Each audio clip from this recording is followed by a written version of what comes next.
Hi, this is Natalie Lander, voice of Kinsey, Tara Branford, Stargirl, and many others. You are listening to a W2Mnet podcast.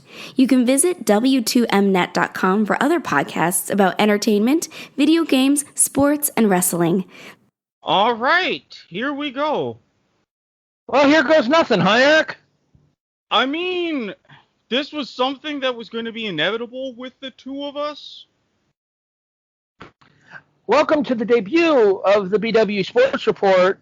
Broadhurst Watkins. I'm Harry Broadhurst. He's Erik Watkins. Sports in black and white, quite literally speaking here. Don't worry. We'll leave the offensive stuff to Black Irish. I promise.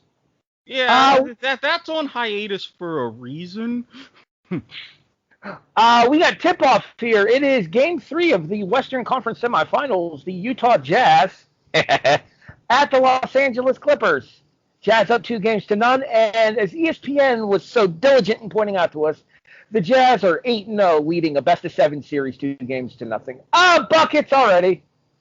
Not to mention the fact that you have not had a single team to come back from multiple 2-0 deficits in the same postseason. The Clippers are attempting to be the first after already having accomplished the feat against Dallas in the first round.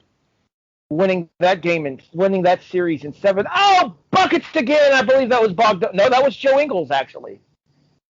Interesting tip after a little bit of a blurb at the basket right there. And rebound to Gobert. Yeah, don't dribble, Rudy. That's not your strength.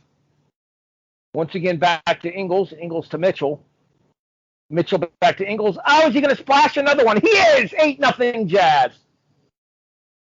I mean, And already the Jazz displaying good communication with the ball, working outside, and yeah, Clippers in an early hole. Look, Ty Lue getting a bit nervous. We've already got a quick timeout.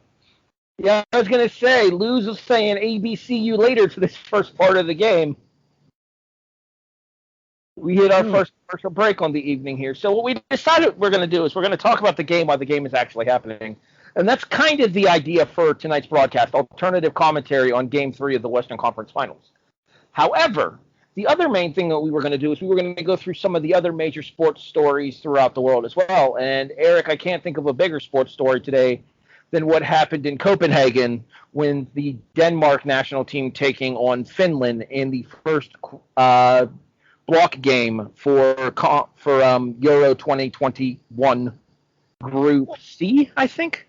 Well, technically, they're still calling it Euro 2020 because they don't want to be like the Rugby World Cup, which, that would be a bit of a mouthful. But yes, in the first group match against Finland, what was seemingly an innocuous moment, 43 minutes in, a lot of intense pressure put on by the Danes.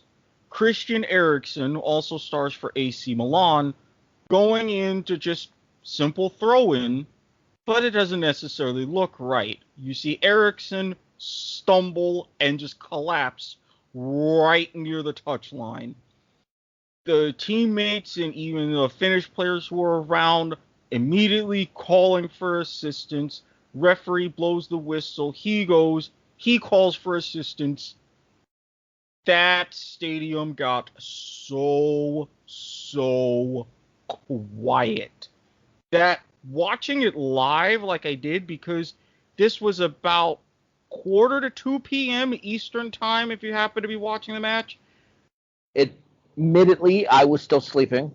I did not wake up until just about 2 o'clock. Yeah, it was a very, very weird moment. And I was also looking at some stuff on my phone, so I noticed something weird was going on because I was peeking at it. So I rewound to see what happened, and it looked bad. Thankfully, even though they had to perform CPR on the pitch, he was taken away to a nearby hospital, and Harry, as you were about to mention, Erickson has been stabilized, thankfully, and appears to be in good condition. The thing that I wanted to discuss about this was the fact that they actually decided to pick the game back up today, but we're going to have to wait until we get to our next commercial break because we're back here in the Western Conference semifinals. Game 3, Utah at the Clippers. Again, Jazz up 2-0 in the series and up 8-0 in the game. Joe Ingles with a quick 6, and I believe the other bucket went to... Actually missed who the first bucket was. Was it who was it? Was it Gobert?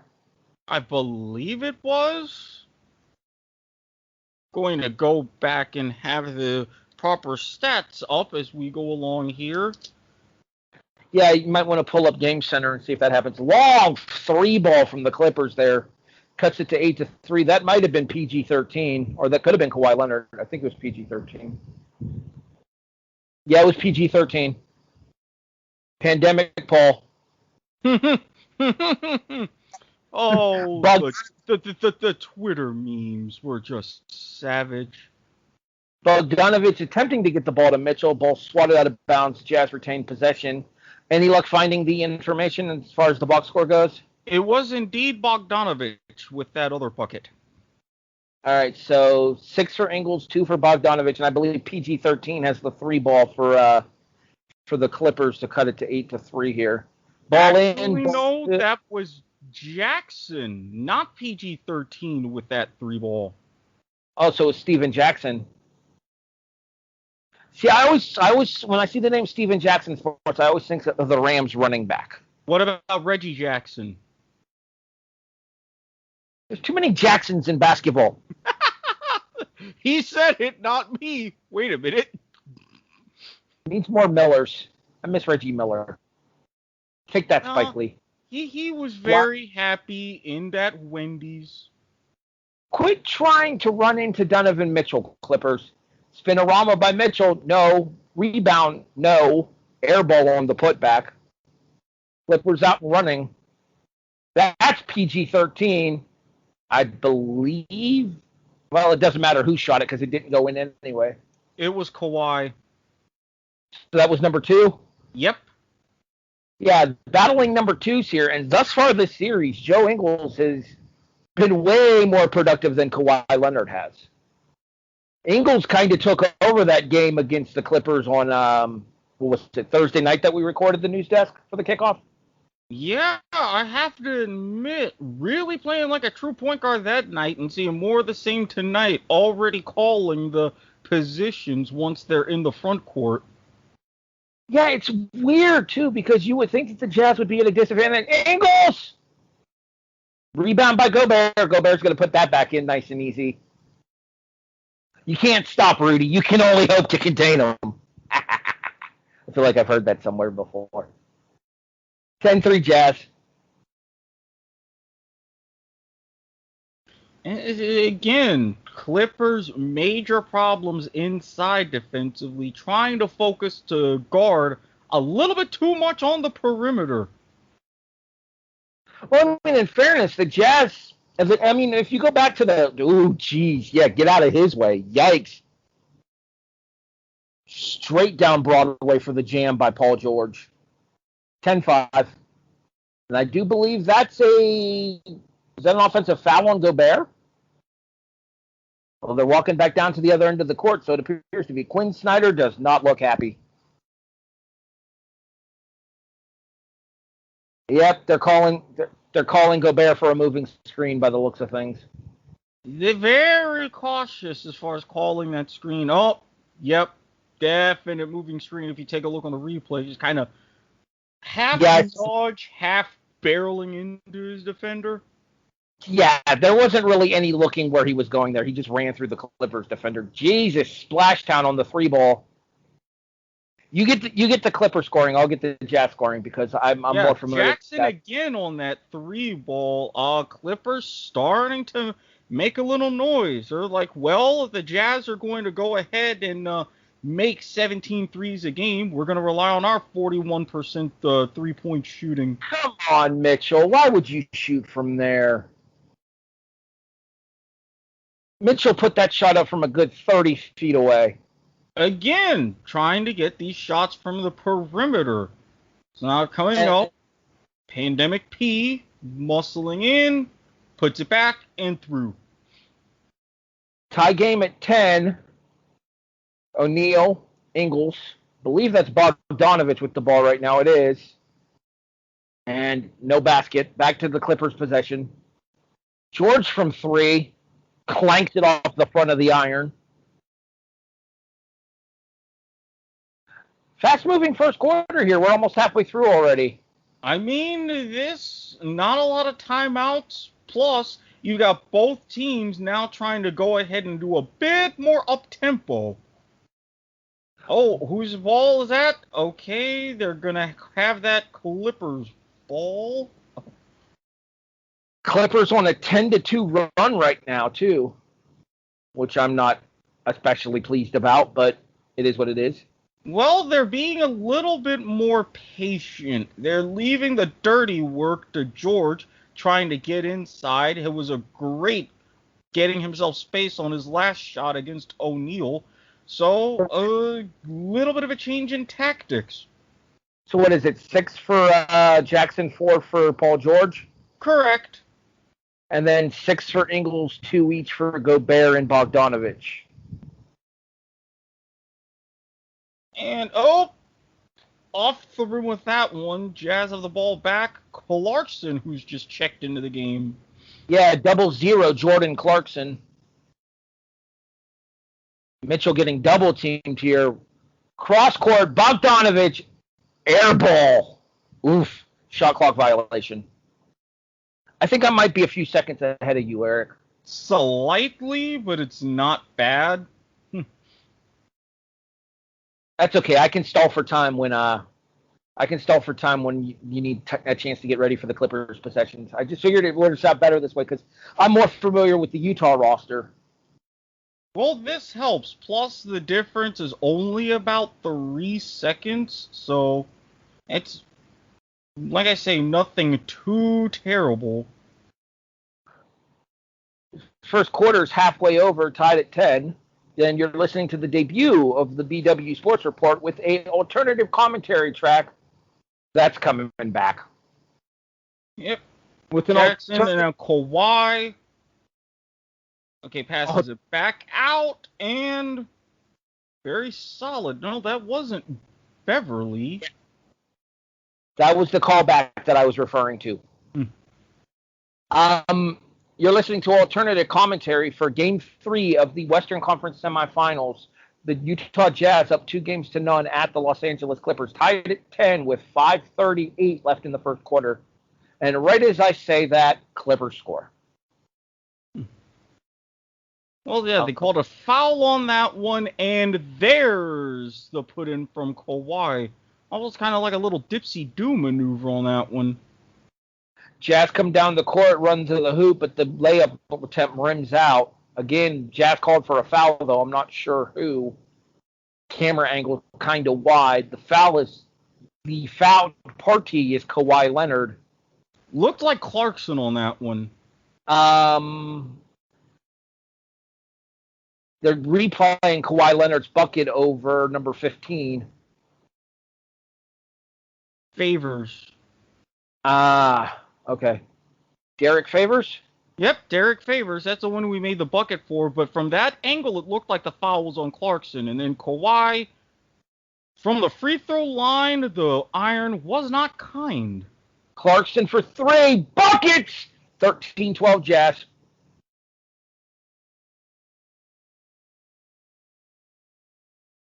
Very good in getting open space with that one. Clippers now coming right back up. The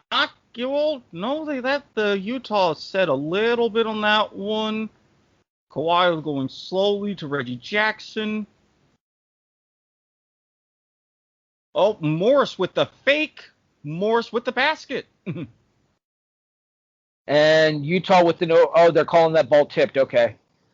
It looked like over and back on Utah, but they called the ball tipped by the defender, so Jazz retain possession. Clarkson has the ball right now. Clarkson into the front court. Clarkson puts up a leaning shot that hits the front of the rim and bounces away.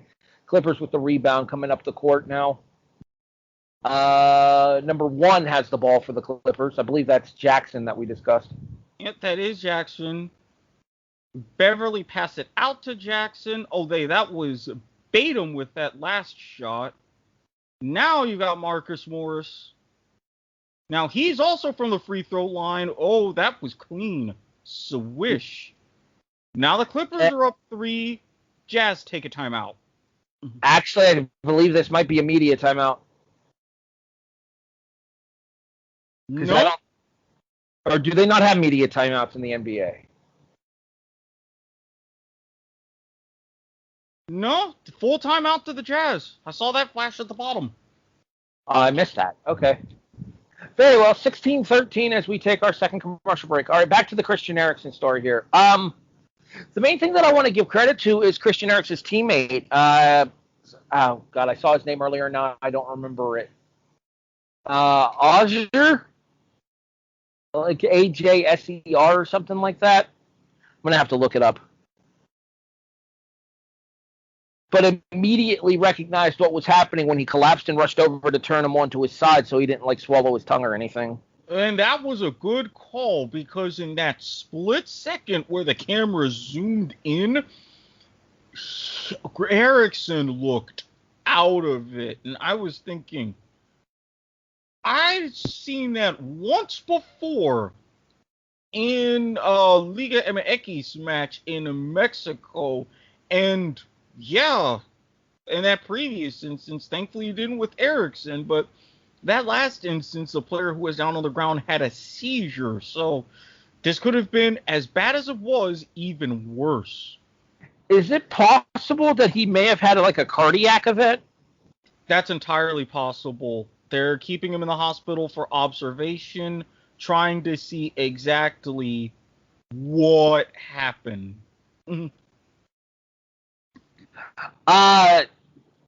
Simone KJAER. Kjaer? Kjaer? From Piers Morgan, who most people would know better as the guy from America's Got Talent. Among other things. Denmark's captain, Simone Kjaer, ensured Eriksen didn't swallow his tongue while unconscious, gave him CPR, told the squad to form a protective shield around him, consoled Eriksen's horrified wife, and now has led the team back into the game. You, sir, are a hero. Yes, and after the referee in the decision from UEFA to suspend the match, which for about 45 minutes, both teams came out and said, let's go ahead and let's finish this. To add, well, this is kind of fitting, insult to injury per se, Finland on a late goal, their first ever in the European Championships, wound up winning the match 1-0, but as we all know, that was the obvious secondary story. And for the other match of the day, Eriksen's Inter Milan teammate, Romelu Lukaku, dedicated one of his 2 goals that he scored against Russia to Eriksen, saying into the camera, Chris, I love you. Very classy gesture. As Lukaku scores twice, like you mentioned, and Belgium beats Russia 3-0. We'll catch up with more of the information from Euro 2021. However, for now, we are back to Western Conference semifinal action, Game 3. Clippers up 16-13. Utah with the ball, though. And we are now tied at 16 as 3-ball splashed by, I think it was Favors. It was Favors, number 15. Yeah, that's a good dish. A lot of backups in for Utah right now. I think that wasn't Favors. That was actually Clarkson with that 3-ball. Favors went inside towards the post. Now Jackson to Kawhi, back to Jackson. Going outside near the edge of the 3 to Marcus Morris. About 15 feet in. Yeah, I think I'm a little bit more ahead of you than I was, Eric, because I've already seen that possession and then back to Utah and then back to the Clippers. Okay, if anything, I might have to go ahead and switch back feeds here. I'm on the Jazz versus Clipper feed on the ESPN app. So am I, and I have that going through my TV, however, so it's a different lag. I might go ahead and switch over to the ABC feed. Okay. Well, yeah, because that's probably going to be real time, and I'd imagine real time is probably what I'm getting with ESPN, if not a few seconds behind. And I'm fine with that because as soon as I hear what your call for the Clippers stuff is, I know the takeover for the Jazz. Kawhi Leonard with a free throw right there to make it 19-16. Gobert back in, Favors back to the bench. Ingles back in. I did not see who sat down for Utah there. I would imagine if Ingles is back in, it might have been Clarkson sitting. Okay, all right, so I am real time. All right, so you got PG-13 with the ball. Now he's being double teamed. Trying to go just inside for the free throw line or the key brick. Okay, what score do you have on your screen? 20-16. Yeah, you're like way ahead of me now.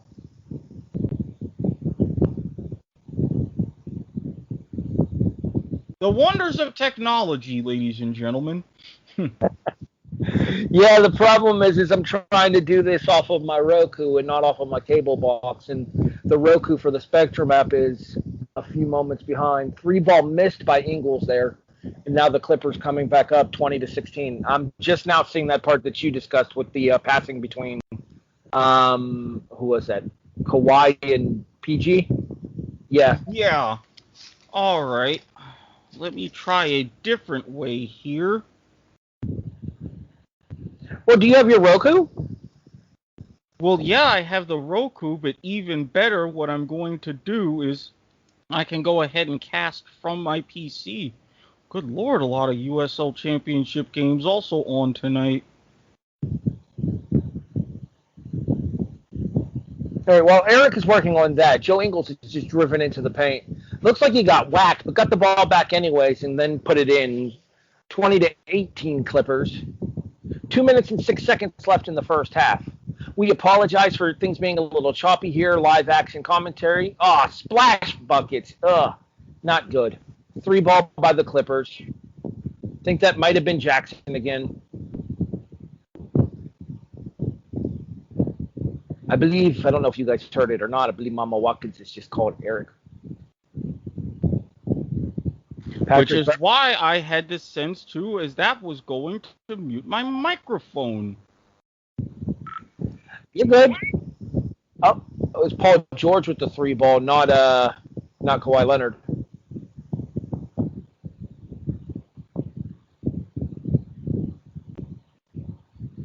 Ingles gets the screen set for him. Wide open 3. Buckets. Man, Ingles has been on fire this game. You know, we're almost a full quarter into this game, and I don't think Donovan Mitchell has scored yet. Ingles leads all scorers with 11. Paul George has 7 for the Clippers. I think Kawhi just sunk that basket. It might have been Kawhi. Trying to check the number once they're back down on defense. I believe it was Leonard. It was.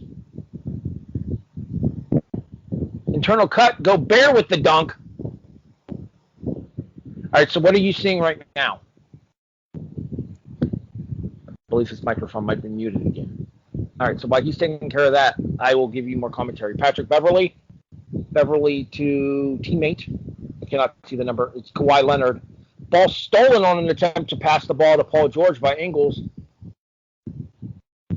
Who is that? Clarkson? Yeah, Clarkson goes up for the shot and looks like he got fouled or the ball got knocked out of bounds. I'm not sure which. Looks like the ball got knocked out of bounds because I see the Jazz going inbound and a Clippers substitution. Yeah, number 14 coming into the game. Looks like a Jazz substitution forthcoming. 14 in for 2. So Leonard to the bench.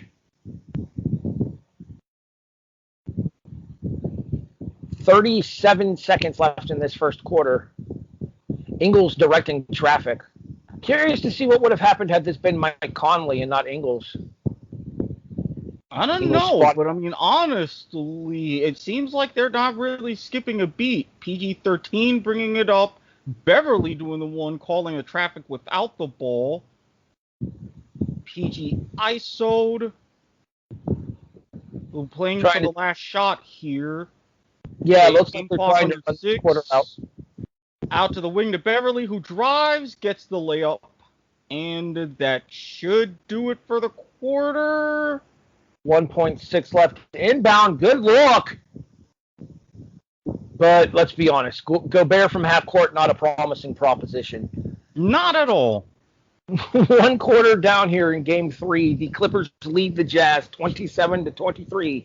You are listening to the debut episode of the BW Sports Report, a presentation of the Rattledge and Broadcasting Network. I gotta say, very high octane first quarter, so I'm liking it so far. Hey, Eric. Yes? You know where you can listen to other stuff from the W2M and the Rattledge and Broadcasting Network? Well, obviously, you can listen via Amazon Music. Get AmazonMusic.com/W2M Network for a free trial, specifically. For a free trial of Amazon Music Unlimited, no less. 30 days. It might be 60 in some places. Check your local listings. And you too can check out all of your favorite music, all of your favorite podcasts, and, I mean, we're a little biased here, but all of your favorite content from the W2M and the Rattledge and Broadcasting Networks. I mean, granted, there's other stuff that's out there too, so... Yeah, but it doesn't matter. It's all about us. We're putting ourselves over. Yeah, agreed. Go to getamazonmusic.com/W2M Network for your free, at least 30-day trial for Amazon Music Unlimited. Or if interested, you can hear all of your favorites from the W2M Network by searching for the W2M Network on any Alexa-enabled device. All you have to do is just say, "Hey Alexa, play W2M Network," and well, bam, you'll get the latest feature that's up and uploaded. And believe me, there is quite a bit. So I think it actually, whatever feed you're on right now, is working a lot better because I think we're pretty much synced up now. Yes, because I just saw a couple of commercials ago Vince Carter in the variety of NBA uniforms, and yep, they're just about to come back into action, playing the early Paul George highlights from the first quarter. Not a bad stat line. 7 points, 2 rebounds, and assist. Shooting gotten a little bit better. 3 for 7. You are just a few seconds ahead of me, but not enough that it's super noticeable. We can make it work. Because I had a Chipotle commercial when you were mentioning Paul George, and then I came right into the Paul George thing. Ah. PG-13 with 7 to lead the Clippers. And then, did they just go to another commercial on yours? Yes. Okay. It happens. It's an advertisement for a mini golf game now. I like mini golf. Oh, it's for Oculus. Okay. Okay, that'll be the last commercial that we mention right now, because frankly, they're not paying us. Granted, they freely can go ahead and pay us. We won't turn it down. How is it that we always phrase it here, Eric? We can't be bought, but we damn sure can be rented. Absolutely. All right, so first quarter thoughts. A little bit too reliant on perimeter defense early from both teams, but both teams made the adjustment, and we're seeing a lot more inside play. To borrow a phrase from football, keeping the defense honest. Utah, I'd like to see them shoot the three maybe a little bit less, but it's working. That's what I was about to say. I think Utah's been way too reliant on the three ball in the first quarter. And you've heard the old axiom, live by the three, die by the three. It's entirely possible that could happen. Look at that stat right there, Eric. Utah has 12 three-point attempts in the first quarter. The Clippers have 6. Granted, Utah hitting 42% of its threes. The Clippers are hitting 50% of the deep three ball by the Clippers. Offensive rebound. That was Zubac, and it looks like after that, trying to clean up the mess within 5-6 feet. Zubac looking like he got hit in the face. He did, by Clarkson. So, he's not even my favorite guy whose last name ends in an AC in NBA history. I miss Lottie Divac. also in the original Space Jam, his line, like Invasion of the Body Snatchers. Oh God, looking at the replay, was that to try to open hand pimp slap Bart Carlson on there? What did the five fingers say to the face? Oh my God, he literally did too. I'm Rick James, bitch.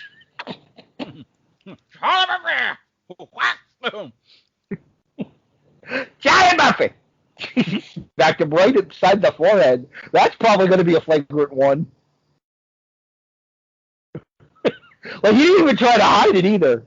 He didn't even do it on the low. He straight up itch slapped him. Yeah, and I believe the ref did say flagrant one. Which, if I'm not mistaken, it's 2 free throws and possession. Correct. And then flagrant 2 is 2 free throws, possession, and ejection. Correct again.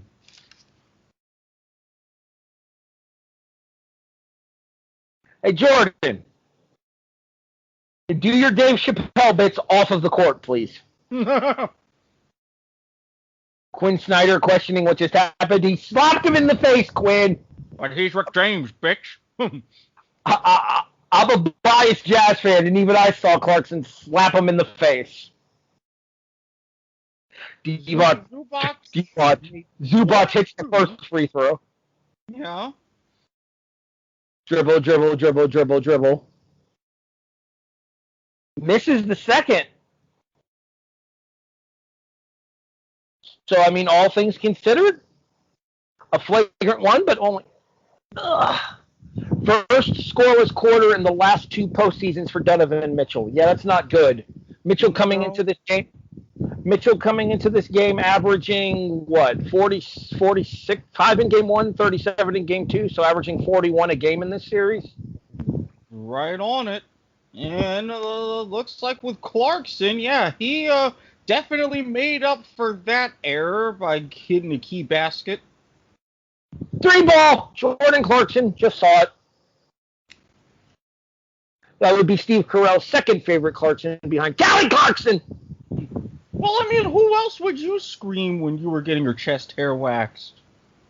I can definitely say I would never want to get my chest hair waxed, so therefore I wouldn't put myself in that position. Fair point. There are other products that take care of that sort of business. Stay tuned. I'm getting them in there. I'm prepared. Eric's up 1-0 on the Pops. Legit got me with that. You suck. Clippers inbounding up by 2 right now. I think Mitchell might still be on the bench. I don't know that Mitchell's right after what happened with his knee at the end of game 2 either. Yeah, you would have figured he'd be day-to-day, and with going up 2-0, he could kind of afford to limit his minutes tonight, but Jazz are like, if it ain't broke, don't necessarily fix it. Gotta stop chucking up threes. Like, I get that we're 6 for 14. 3 out of 7, 43% from 3. Really? We're not going to call a charge on that? Okay, cool. But we are going to call a loose ball foul off of the offensive rebound. Did they call it on Ingles? Oh, no. Okay. I was going to say, that would have been some bullshit if they did. Speaking of Ingles...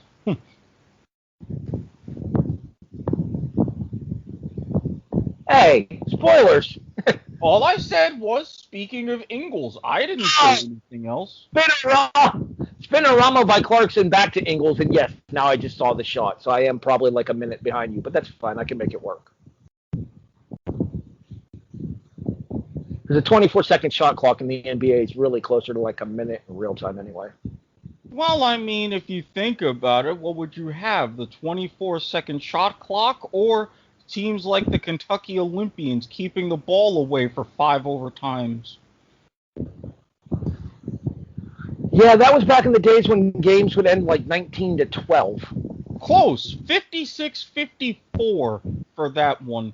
The NBA realized, yeah, we need a shot clock. The following season, that's when it came to be. Believe they just called Zubac for over the back. And if Zubac's not careful, he's about to get his ass teed up. That spinorama there by Clarkson was beautiful. Yeah, but I mean, you gotta realize, there's a whole different Slavic energy to dudes like Zubac. He's aware. Believe Paul George still leading the Clippers with 13 now? 12. Ingles leads all 12. All right. Well, Ingles leads all scorers with 14. And Utah just threw the ball away. Clarkson, Ingles, I'm trying to see who's behind him. I believe that's Gobert.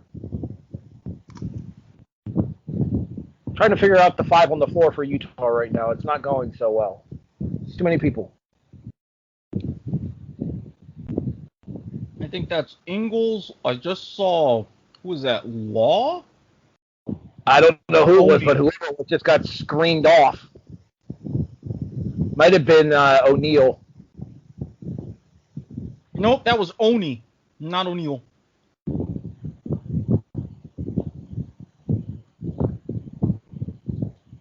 Well, regardless, is that 61?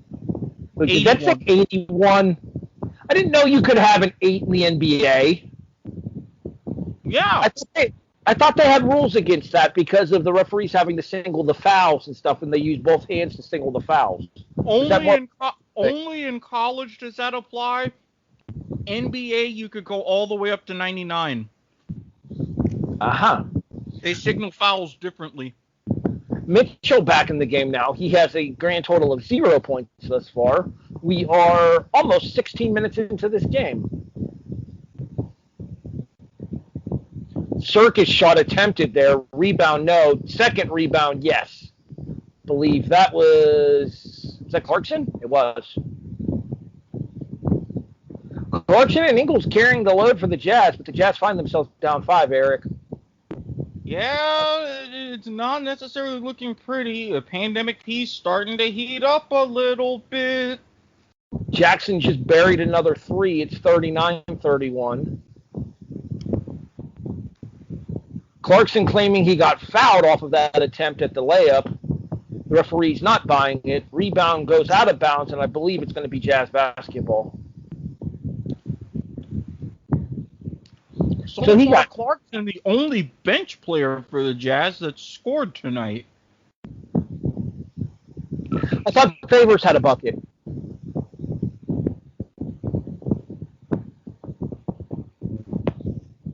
I mean, you would have the box score in front of you, though, so. I thought Favors had scored, but you have the box score in front of you, so you probably know better than I. Nope. Favors of 5 minutes hasn't even taken a shot. Just 2 rebounds and currently a -6.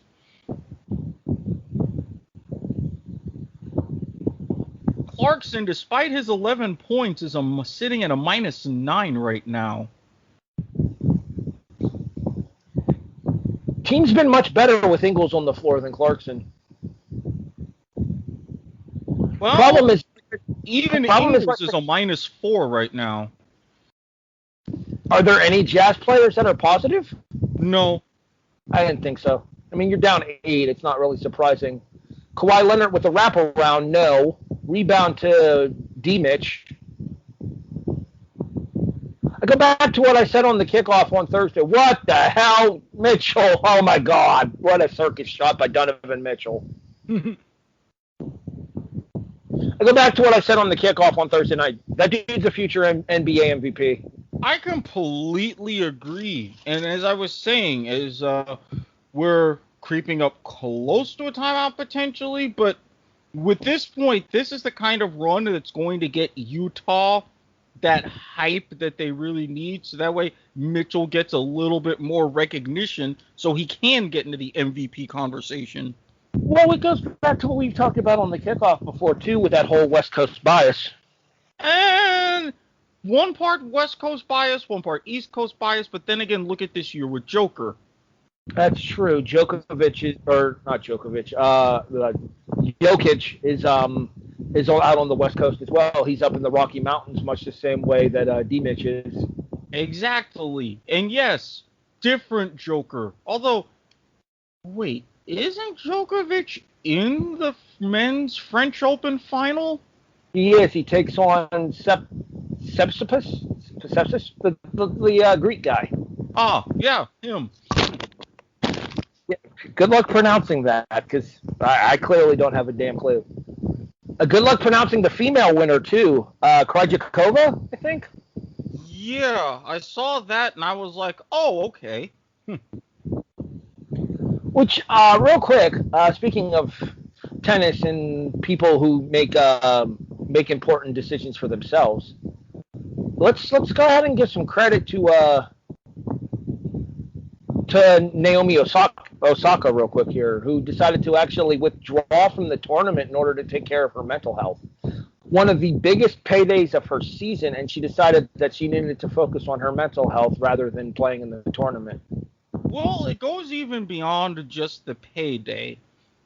She had made the decision, very, very rightfully so, that she wasn't going to do too many press conferences because of her mental health and things that she has been struggling with.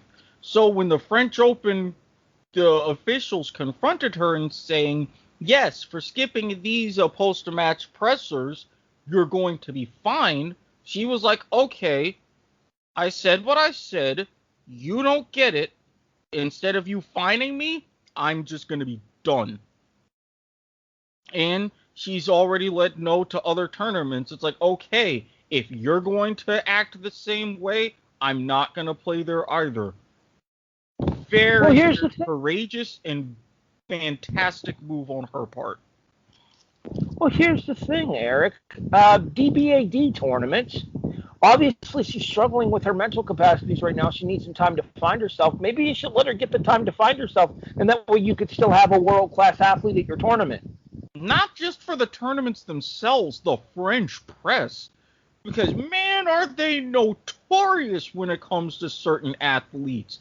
And when you have a lot of champions and legends, past and present, coming to her defense, you realize you're the ones that need to be looking at yourselves. Like, I know Serena Williams came out in support of Naomi Osaka as well. Serena Williams, and while initially not coming to her defense, Martina Navratilova came around and was like, oh, okay, I get it. Yes, good for her. Ingles still leads all scorers with 14, but the Clippers have a pair sitting at 12 with Paul George and Reggie Jackson. Shouldn't he be hitting baseballs for the Yankees in October? Get off the court! Or Oakland. Or Three ball! D-Mitch! Sorry. I got distracted. It happens. Yeah. Clippers aren't going away, though. Not making it easy. All right, so I'm thinking that we probably split this in half. Okay. Like, once we hit halftime, we do a second part of the recording, just so that way we don't have this thing being one long, gigantic 3-hour loop. Like well, I mean, if it's good enough for Radulich, it's good enough for us, but fair. Well, NBA games are usually, what, about 2.5 hours, give or take? Thereabouts. I guess we could probably keep it running for 2 if we wanted to. 3 ball! Buckets! Mitchell again. Wow, he's making up for that first quarter real quick, isn't he? He's got 8. Yeah, everybody is like, okay, he hasn't done anything. Let's actually have the ball in his hand and see what happens. Oh, wait, that happens. Oh, uh-oh. Uh-oh. Yeah. Uh-oh's right. I mean, kind of a half-assed attempt there in order to stop Leonard, but Leonard scores anyways. Clippers back up by 7. Was the uh-oh for the steal? Yes, it was. Yeah, I got the uh-oh over here, too. I sympathize with your uh-oh. But aren't you supposed to be neutral? Well, I am a neutral. I was just saying uh-oh because it's like you're just going to stand there knowing that Leonard's ready to strike? We're sorry. We're not going to call a foul on them knocking Mitchell to the floor there? That was... No, really? but they're there for foul. Really, Derek Favors? Just tackle the guy next time. Jesus. Well, you're the one who wanted a foul. They called a foul. It was O'Neal who didn't jump up and attempt to block Leonard's shot. Oh, yeah, that's a foul on Kawhi Leonard on Mitchell. Ha! Ball don't lie. Now go ahead and miss the second as well, so ball really don't lie. Waiting and... no. Clippers by 8. Didn't get your wish on that one. That's okay. Okay, now they're back to double teaming Mitchell, but didn't work that time. Doesn't matter. Mitchell up and over.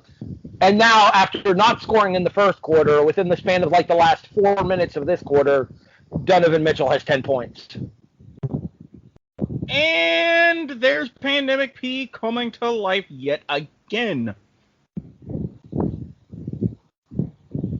You know what? I will say this much. I am impressed with the resiliency of Paul George after that absolutely disgusting injury he suffered at the Men's Olympic Trials. Oh, I was in a bar that night, and I saw that on the big screen. Oh, that looked ugly. Yeah, so, I mean, respect to Paul George for working his ass off to get back to the NBA after that kind of an injury, because let's be honest, there are certain players who are soft, whose names we won't mention, LeBron, that would not have fought the way that George fought to get back to the NBA. I'm okay. I mean, you flop around a couple of times and you get a reputation for being soft. I get it. Ay, ay, ay. Who's a bitch? He's a bitch. Yes, he is. Yeah, bitch still got rings, though. Yeah, because he's super teamed in order to get them. Gobert. I'm sorry, do you call that situation, as Jackson missed that 3, do you call that situation in Cleveland a super team? No, the Miami teams were super teams. Okay, Miami, I completely understand. I give you this. Leonard. Kawhi Leonard makes it a 10-point lead for the Clippers. I mean, I did say Jazz in 6, so. And Bogdanovich was a miss. Brick. Wasn't a brick. Looked like a brick to me. He hit the rim. That's a brick. If you hit the rim and it misses, that's a brick. If you completely miss the rim, it's an air ball. Not necessarily. I always thought bricks were backboards where you don't catch anything. No, bricks is you hit the rim and still miss. In any part of the rim. That's debatable.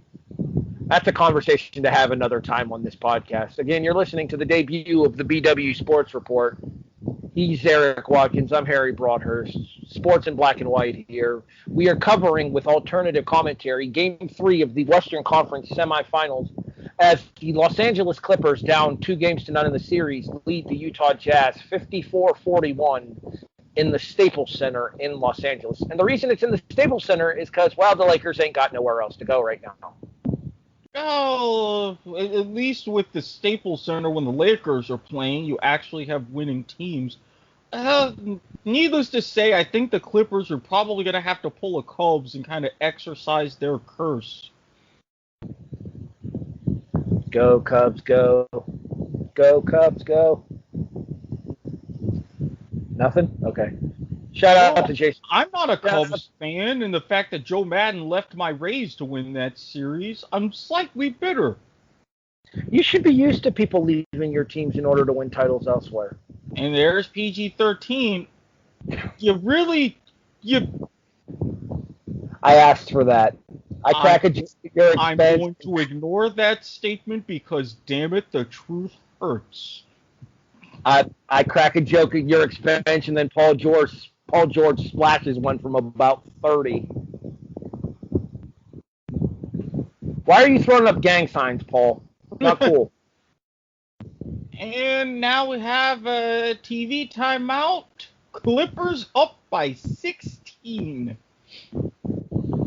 Yeah, we might not be covering the second half of this game at this rate, Eric. I wanted to do a broadcast, but not in a blowout. Well, I mean, there's still a little bit less than 3 minutes left to go in the second quarter. And like they say in Australia, the third quarter is the championship quarter. Or premiership if you're down under. All right, so other sports stories that we haven't discussed here. Let's talk about a crazy day in Cleveland, Eric. How crazy are we talking about? 4-0 Seattle going into the bottom of the eighth. Okay. Indians get 1 in the eighth, 3 in the ninth to tie it, and then walk it off in the bottom of the 10th when a comebacker to the pitcher with the bases loaded is thrown wide of home plate.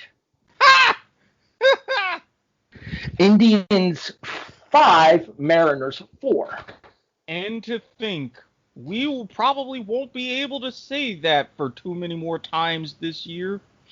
Well, we'll be able to say Cleveland wins. We just won't be able to say Indians win in the future here. This is true. Take a few moments. Oh, I swear. I mean, personally, though, I am still wondering what the new team name will be, so that way we can get our new jokes ready for when they blow games like that, especially to Seattle of all teams. No, other way around. Indians win. Well, you know what I mean, though. Yeah, that's fair. If they happen to return to the game, I'm gonna need you to cover for me for a few seconds. I stepped away from the television in order to get a drink. Well, that's fine. They're just going through a few more commercials, and yeah, as everybody should know, my concern is mainly for, first place teams in their division. Like my team, the Rays, who got another tougher than it should have been win against Baltimore today. 5-4. Building up a nice little cushion, though. I can't complain. Braves lost to the fucking Marlins today. Dude, I'm telling you. Atlanta has been 500 5 times this season, and each time after being 500 has proceeded to lose at least 3 of their next 4. They can't handle success. Or in this case, mediocrity even. 3-time defending National League East champions and stuck now, I believe, in 3rd place in the division behind the Mets and the Phillies. Ridiculous. Man, I was going to say, you're a bad team when the Mets are beating you in the division, but they've got new ownership now, so I think they're actually serious about winning. Not to mention, not only are we behind them in the division, everybody else is behind them in the division. Mets lead the National League East right now. Although, do you hear the big news coming out of New York yesterday? With the Yankees or the Mets? The Mets. DeGrom's injury pulled from the start in the 7th inning. Oh, that's not good. He was on pace to obliterate Bob Gibson's record. The big news, though, is that he's supposed to be able to make his next start, so we'll see if that actually happens. All right, I'm back at the game. The Jazz have cut it to 13 again. Mitchell, believe, with another 3-ball. Yep. Donovan Mitchell with 13. Joe Ingles still leads the Jazz with 14. That 13 that Mitchell has scored is exactly how many points the Jazz need to catch up in this game. Yes, but you have a leader as far as overall scorers, as Paul George himself leads everybody game high 20. Boo. 3-ball. Oh, they called some kind of foul on the floor, so the 3-ball wouldn't have counted. Mitchell about to shoot free throws by the looks of things? Yep, because that wasn't in the act of shooting, and so I believe Utah isn't in the bonus. Clippers inbound. are. Yep, yeah, now they are. Jazz inbound. Oh, no. So Jazz inbound here, and then the next foul results in a 1-and-1 for Utah. Correct. Now Utah's in the bonus the rest of the quarter. You're going to hear a bottle opening here because I'm thirsty. Ingles! Scoop! Gobert gets it knocked out of his hand. Clippers ball now.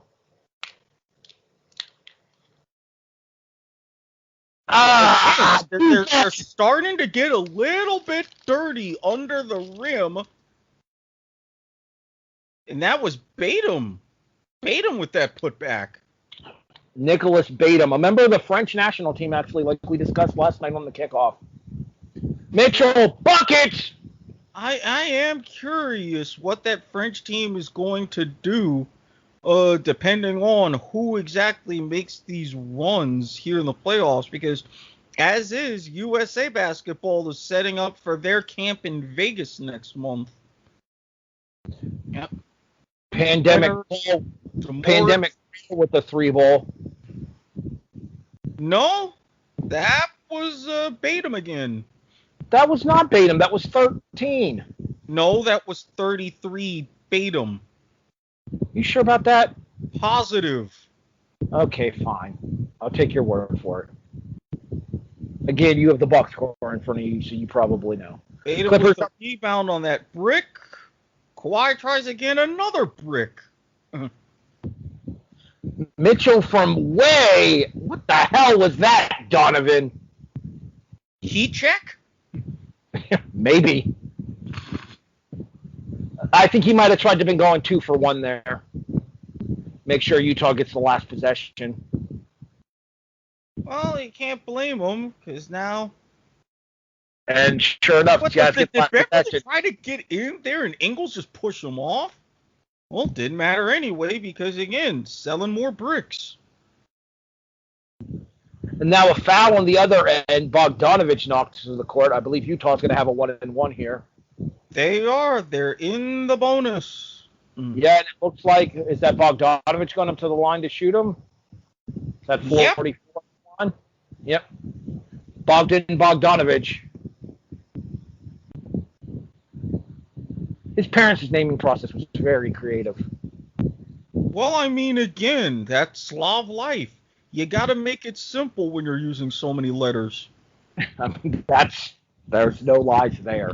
Good God, some of those names are ridiculous. I mean, I'm just glad I know how to spell Bogdanovich. Bogdanovich. Yeah, you can spell Bogdanovich, but not Krzyzewski. Bite me. Shout out to Randy Isbell and Robert Hagan over at the R&R Sports Report. We're sorry, not sorry, we stole your name. You got to throw him a bit of a bone. Jackson brings it up. And, yep, they count that basket. And we are at halftime. 'Twas a floater from Reggie Jackson.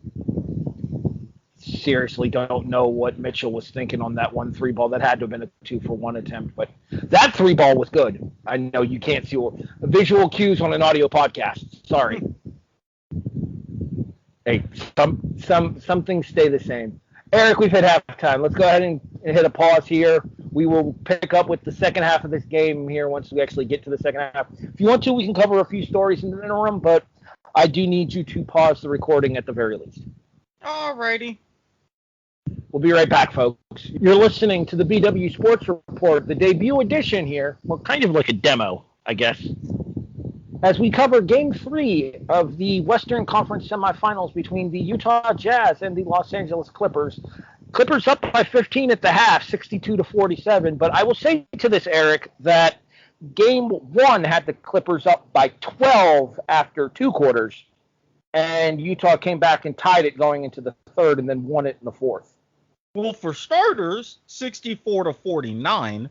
And second, as we mentioned earlier, the third quarter is the championship quarter. If the Jazz can find a way not to fall into a Staples Center hoodoo and keep Donovan Mitchell hot, yes, they could easily come back into this game. I'll be right back. I got to go find those missing 4 points.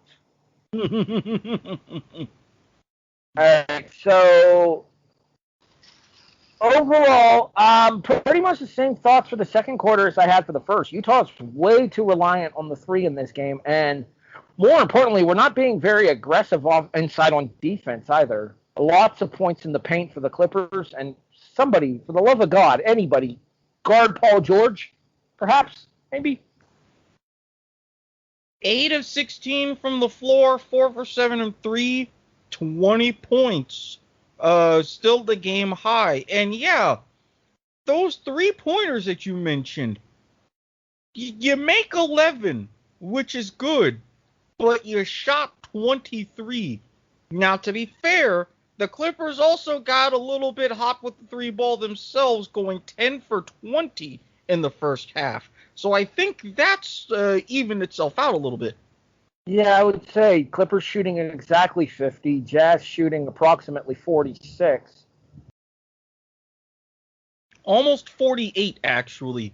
But outside of that, yes, 11 from 23 from 3, but overall shooting 18 for 44. So you take away your benefits from behind the arc and you're only shooting 7 for 21. That's got to pick up. 7 of 21 is only 33% from inside of the perimeter. Yep. Yeah, that's not going to win many games.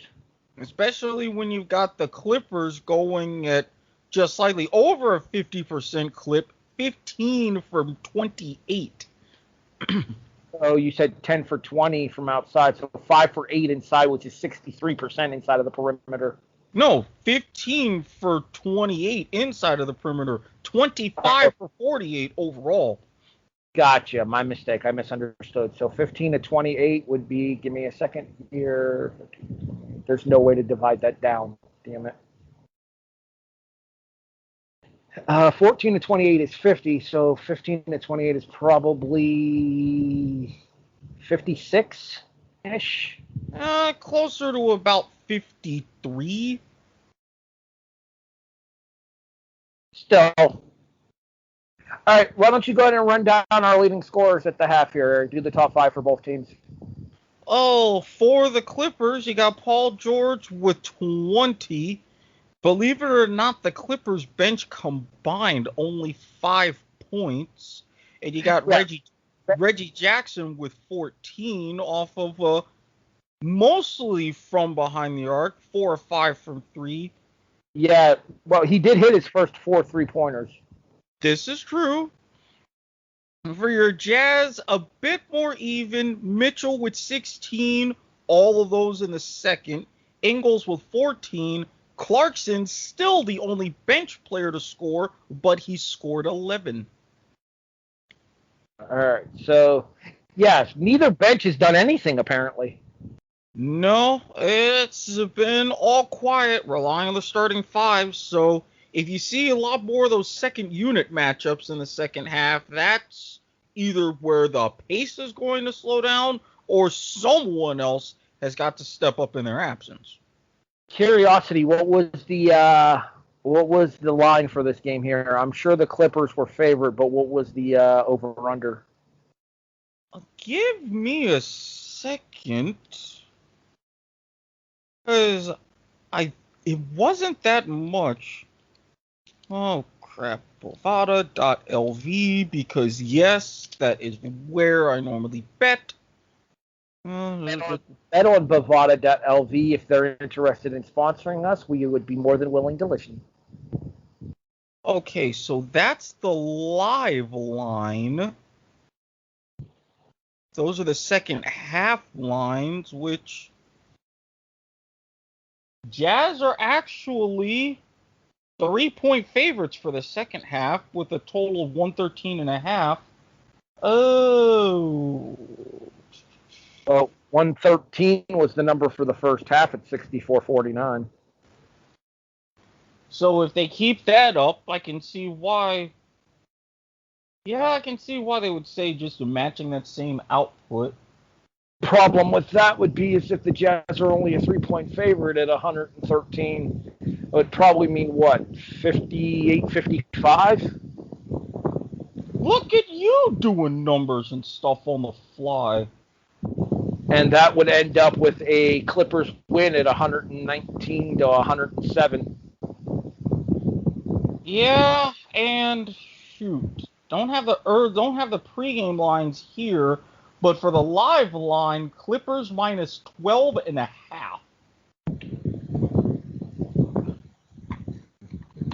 So basically, Bet on Bovada has the Jazz dead to rights. At least so far, but to be fair, it's still, if you're going by straight up, plus 650 as we start the second half. Indeed we do, as Clippers inbound the ball going right to left on your audio dial. I always wanted to say that. Reminds me of the old voice of the Cleveland Cavaliers, who just recently passed away. I know a few different sportscasters have used that, going across like these directions across your radio dial. So Clippers now, after pretty much getting Bogdanovich stripped, out to Leonard, fake, bait him with the shot. Okay, they call it a foul? Well, I'll let you know when I see it, because again, I'm like a minute behind you, but that's okay. We'll make it work. Yeah, they're calling some sort of foul. All right, foul on Utah. Clippers with the inbound. Are they calling? They must be calling something off the ball. That's what it looked like, because even Batum was confused. George double teamed near the basket, out to Kawhi. He hits. Damn it! I haven't seen it yet, but damn it! Yeah, not the best of starts for your Jazz to start the third quarter. Just saw Leonard's bucket. Mitchell bringing the ball up court, coming the other way. Mitchell driving inside. Mitchell floating. Mitchell missing, but Mitchell's fouled, and it looks like he's going to shoot too.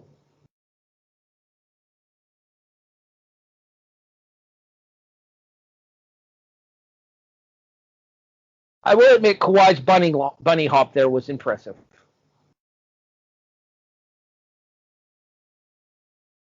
We've lost Erik for a few seconds. So I had to refresh because there was sudden audio while I was trying to look up the pregame odds.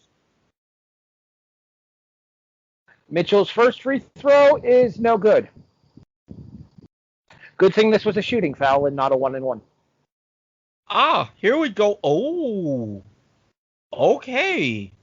Interesting. What was the over-under originally? From William Hill, the over-under was 222.5. Clippers, a 5-point favorite. Well, yeah, but Clippers is the favorite. Makes sense. It's the game's in Staples. Do you see the camera shot of D. Wade staring down Donovan Mitchell? He's about to shoot that free throw. Well, what? Staring him down like he was in the cube? That'll be a Life is Like a Game show thing. We'll get to that eventually. Bogdanovich! Come on. Okay, Gobert with the flush on the putback. And the Jazz currently lead in the second half, 3-2. Not enough. Well, about that. Yeah. Uh-huh. Back Seriously. to, Bait him. Emphatic.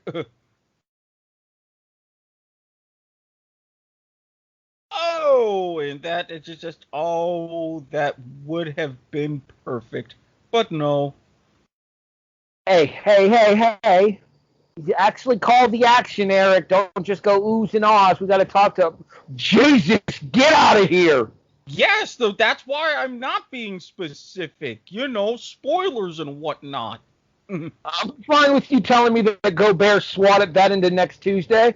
Well, That's a yeah, Gobert charge. swatted it, but then you had Mitchell down on the other end and made a meal of that layup. So now you got Ingles, not directing traffic as much, but out on the wing. Now going to the top of the key. Spin to find Bogdanovich. Goes up, and brick! A layup brick. Okay. It continues. Ingles. Jacks up on the other court, and okay, not a foul on PG-13. Mitchell has it back, and they still can't buy a bucket. See, I disagree with your assessment of bricks here because I just saw that Bogdanovich shot, and I don't think that was a brick at all. He just came too strong off the glass. Mitchell now driving. Rim out for Mitchell. Gobert's like, okay, that was a foul on Paul George. Hey, keep your hands to yourself, number 8. Don't make Rudy Gobert give you COVID. We know the last time that happened. Goes back to what you said before. Rudy Gobert was the Defensive Player of the Year in 2020. He stopped everybody from scoring for like 2 months. And just as we say that, he goes ahead and hits his first free throw. He wasn't ready for the ball. Did you see that? He had to toss the ball back to the ref so he could tuck in his jersey. Yeah, I wonder sometimes if he does that to the ref, would he spontaneously do it in French? I would, just to troll people. See, he must have liked that idea because he made a second free throw. Cardinals and Cubs is Sunday Night Baseball tomorrow night. Jason would be interested. I, however, will be watching NXT TakeOver in your house and then discussing it with Mark Radulich on TV Party Tonight this Wednesday here on the Radulich Broadcasting Network. Segway! Yeah, Kawhi hated that segue. He just sanked about a 16-footer. 7.5. Clippers still up by 15. PG-13 coming up, bounce pass to Kawhi, and now the Clippers are up 17. No, they're calling that a... Nope, they're not counting that basket. I'm refreshing my feed, and I'm hoping that it'll get me closer to. Which one are you on? I'm on the ESPN Plus feed, so... Where was the foul? Okay. So Clippers inbound to Batum on the screen to Kawhi. It backs up as it's Morris. Morris puts it in. So now the Clippers are up by 17. Yeah, taking it up. Bogdanovich. Inside to Gobert. No, and... Looks like a reach-in foul on Batum with that one. Yeah, I'm still a little bit behind you. I just saw the foul on Batum. I'm not as far behind you as I was though, so we can get back to calling the action there. I apologize for that, everybody. I did have to refresh my feed. 73-56, Game 3 of the Western Conference semifinals here. Jazz up 2-0 in the series. However, you know what they always say: you're never in trouble until you lose at home. This is true, and with Utah being the number 1 seed in the West, even if it comes down to Game 7, it's up in the Rocky Mountains. In the Vivint Center. Viviant? I think it's Viviant. Vivient. I think it's Viviant. Vivint. Vivint. It is Vivint? I was right the first time? Yep. Yeah, the Vivint Center. Oh, probably the telephone provider.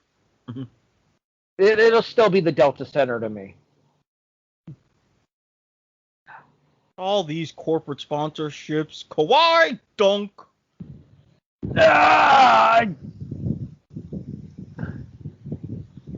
Reverse camera angle for a bit there while Mitchell was coming up the floor. All right. Do I want... Damn it, there's something that I could say, but I don't want us to immediately just be canceled.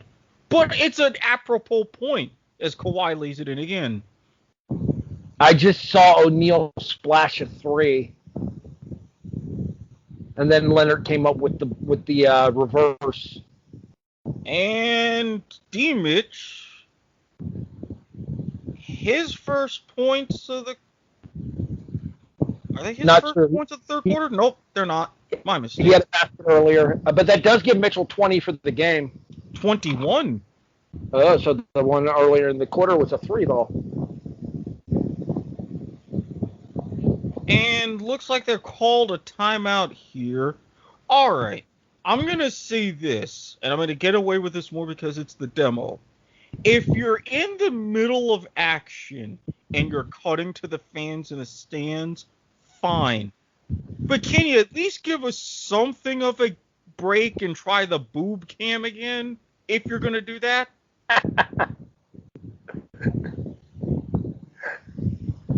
You've done it before, ABC. I know you're capable. Let's not forget Musburger's call. And there's a lot of red-blooded American males who have just made the decision to go to Florida State University. Exactly. Referring to Jen, what was her last name? Steiger? I thought it was Sturger? Something along those lines? Sterger, I think. Sturger, yes. I know her first name was Jennifer. She was married to an athlete for a while. I don't know if she still is. I know Brett Musburger hit on her super hard on that broadcast. Yeah, and this is why he's now calling Raiders games. But he's also on Sirius XM Gambling Network still. At least I think. I don't know. If you're going out to Vegas, I'm sure there's stuff to look at in Vegas. You can't tell me that those hotels ain't comping something a little extra to some people. Look, I am not going to sit here and either confirm nor deny the existence of shuttle services between hotels in Las Vegas and other establishments in the surrounding areas. I believe the word you're looking for is brothel, and it's okay because it's legal out there. Well, of course, not directly in Clark County itself where Las Vegas is, but in other parts of the state. Well, yeah, gambling and prostitution don't mix. I mean, technically, I beg to differ with that one, because if you're someone who has certain inclinations like myself, you go ahead, you earn your winnings, you go ahead, you pay the tax man, then say you want something to spend those winnings on. Wham bam. Two birds stoned at once.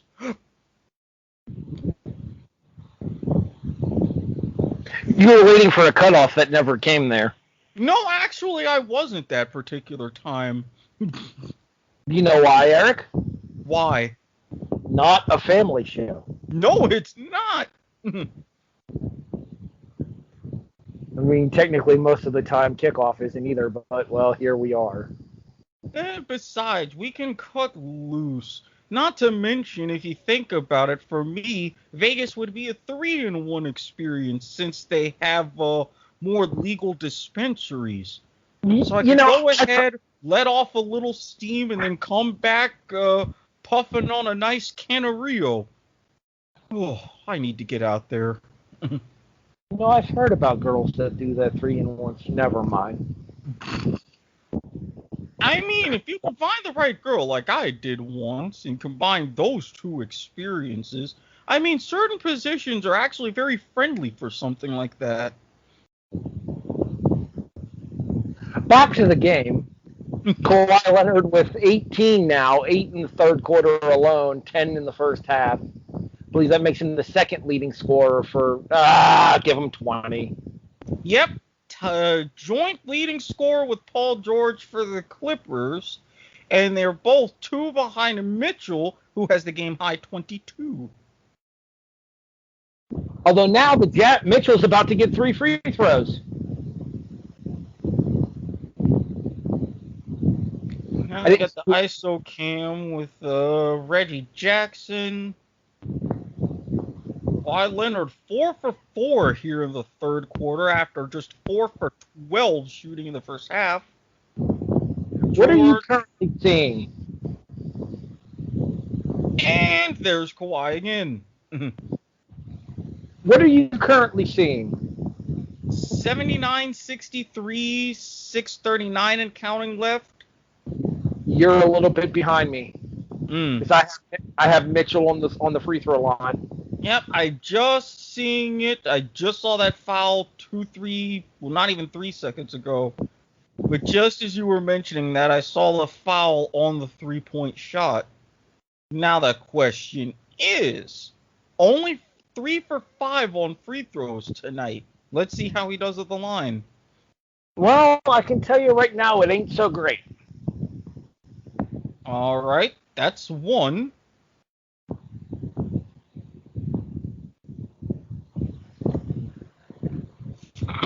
He's actually the only Jazz player tonight to miss a free throw. Bogdanovich 2 for 2, Gobert 4 for 4. Now, you can't argue with me that was a brick. No, he definitely hit the front of the rim with that free throw. I'm not going to deny that. He clanged that free throw for sure. What the f was that? Sorry, I'm a few seconds ahead of you now, and I'm trying not to ruin your experience. Man, okay, so he made the second free throw. No, he didn't. No, he made the third free throw. Yes, he made 2 out of 3. He's now 5 out of 8 in the game. Okay. There's Kawhi trying to fake. Okay, I think that was just an errant pass that hit the rim.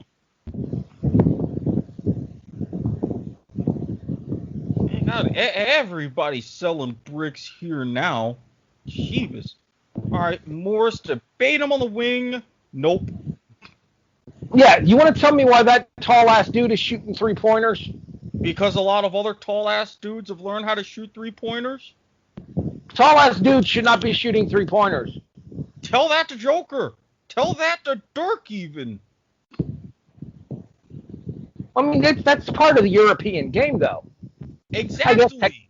I guess technically Batum is French, so that would make sense. See?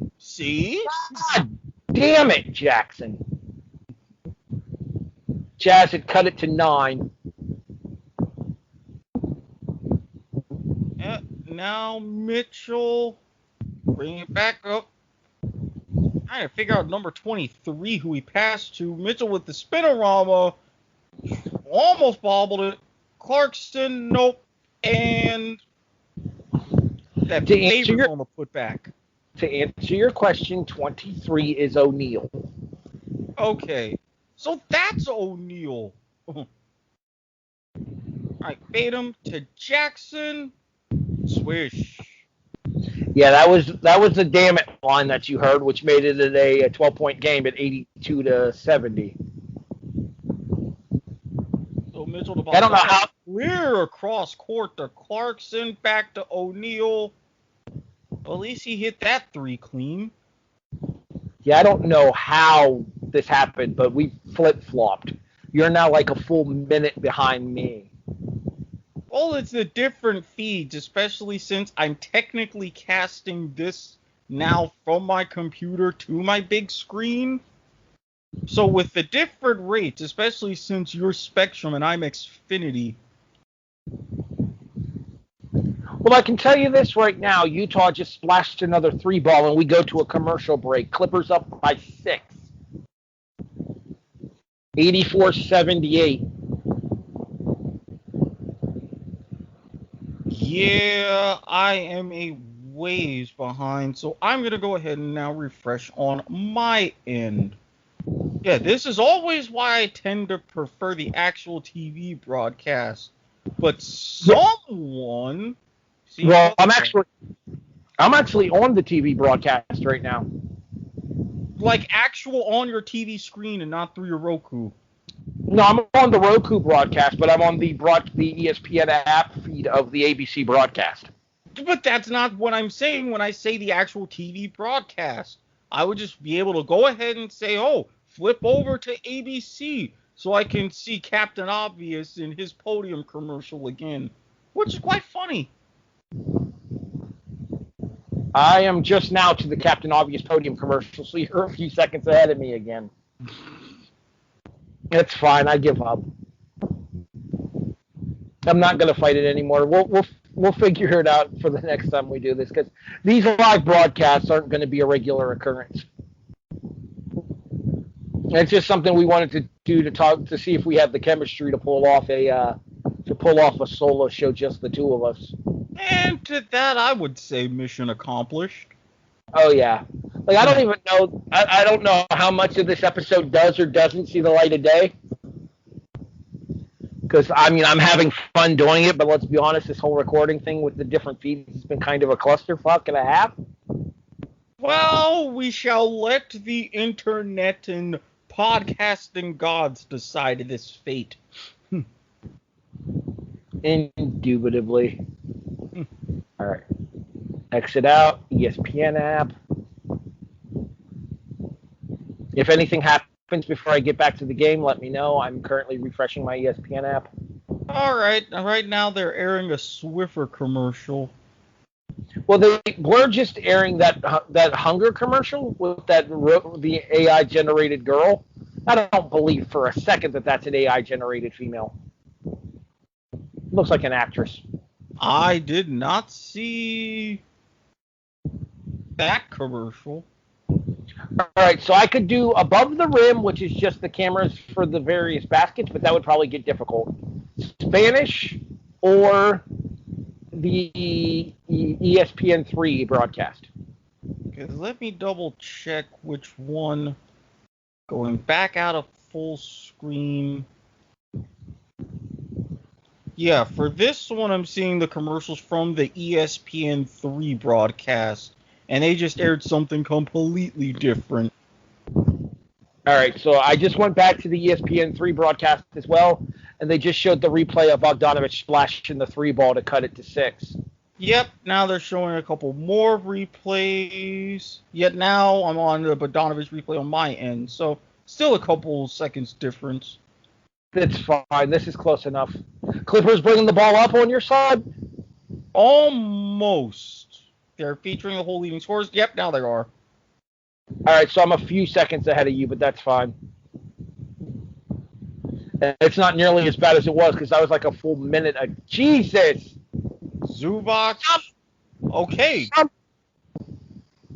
Somebody fucking guard Paul George, please.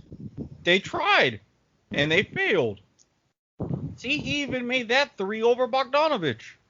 Return 3 attempted and missed. And then Mitchell couldn't make that, but looks like, I don't know, Mitchell jumping up and down almost like he was hurt or something. I think Mitchell and George just collided. No, that was Favors and George. Oh. Derek Favors sacrificing himself for the good of the team in order to try to take Paul George out. See, Pandemic P himself could make that over Bogdanovich. Just had Mitchell who couldn't make his attempt over Zubac. There have been so many three-pointers in this game. Like, this is part of what I hate about the NBA now. And we've talked about this before. The defense is just so lax because they don't have to play defense most of the time anymore. Blame Steph Curry and the rise of analytics. Everybody and their mothers chucking up 3 balls. Again, Steph Curry and the rise of analytics. If you didn't have like your Steph Curry, Klay Thompson, Splash Brothers teams be as successful as they were, the game wouldn't be changing like this. However, the way that Curry cheats a little bit on his jump shot, Sports Science even did this. Traditionally, when you're taught doing on a jump shot, you shoot at the apex of your jump. Steph Curry opens himself a little bit more of a radius by shooting before he hits his apex. That is why he's so effective. Zubac has 1 point, 5 rebounds, and a block. He just blocked Donovan Mitchell's shot. 1 point, but then he's also only attempted 2 shots. Granted, he's missed them both. Shots. Yeah, the point was from a free throw, obviously. I mean, you can't get 1 from the floor.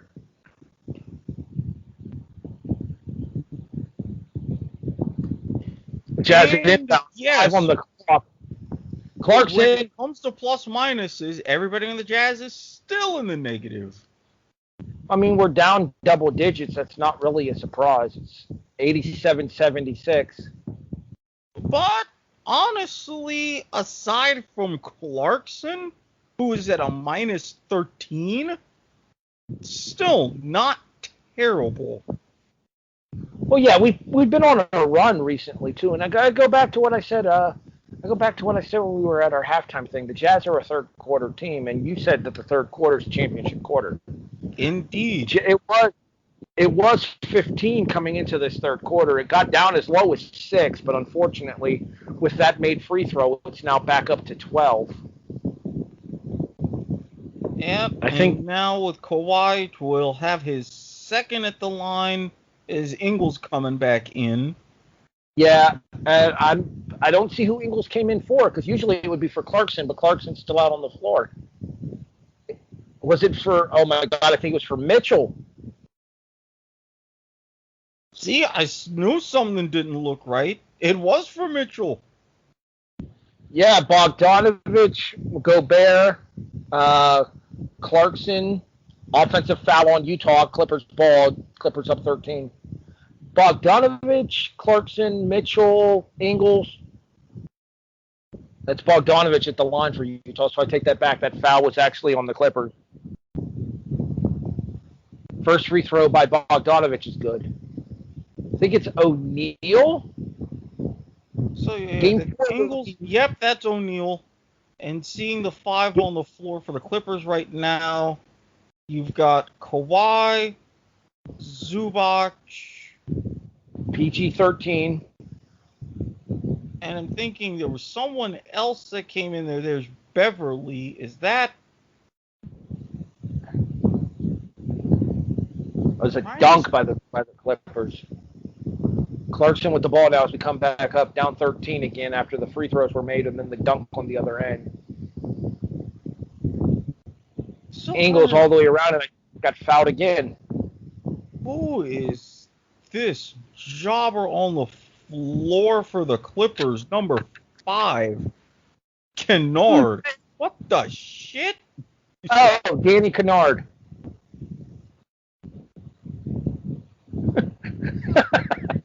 That might be my favorite line of the entire podcast so far. Who the shit is this jobber on the floor? Luke Kennard. That's even worse. I'm sorry. I see moments like that, and I was like, I haven't seen this fucker before. What's he doing there? Who is he? This broadcast just turned to rated M real quick. As if it was going to be any different, especially knowing me. You know what the ironic thing is that we turn rated M right as PG-13 goes to the bench. I'm just saying. Ingles makes both free throws. Jazz down 11. 2 minutes and 7 seconds left in this third quarter. If the Jazz can cut this to single digits going into the fourth, I feel good about our chances.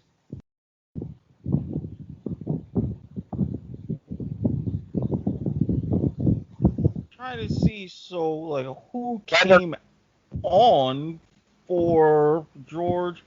I think that was Man. Clarkson misses Man. Yep, Terrence Mann. And Kawhi with that rebound. 3 ball. That was a that whole goddamn jobber Kennard. He knew I was talking about him. He was like, yeah, you squid-looking fucker, this is what I can do. Ingles! Oh, rattled in and out. Gobert got too much of the rebound and lost it. Clippers coming up. Leonard. What the fuck was that, Kawhi?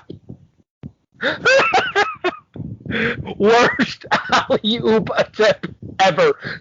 Ingles splashes the three ball on the other end to cut it back. Zubac just didn't have the hands.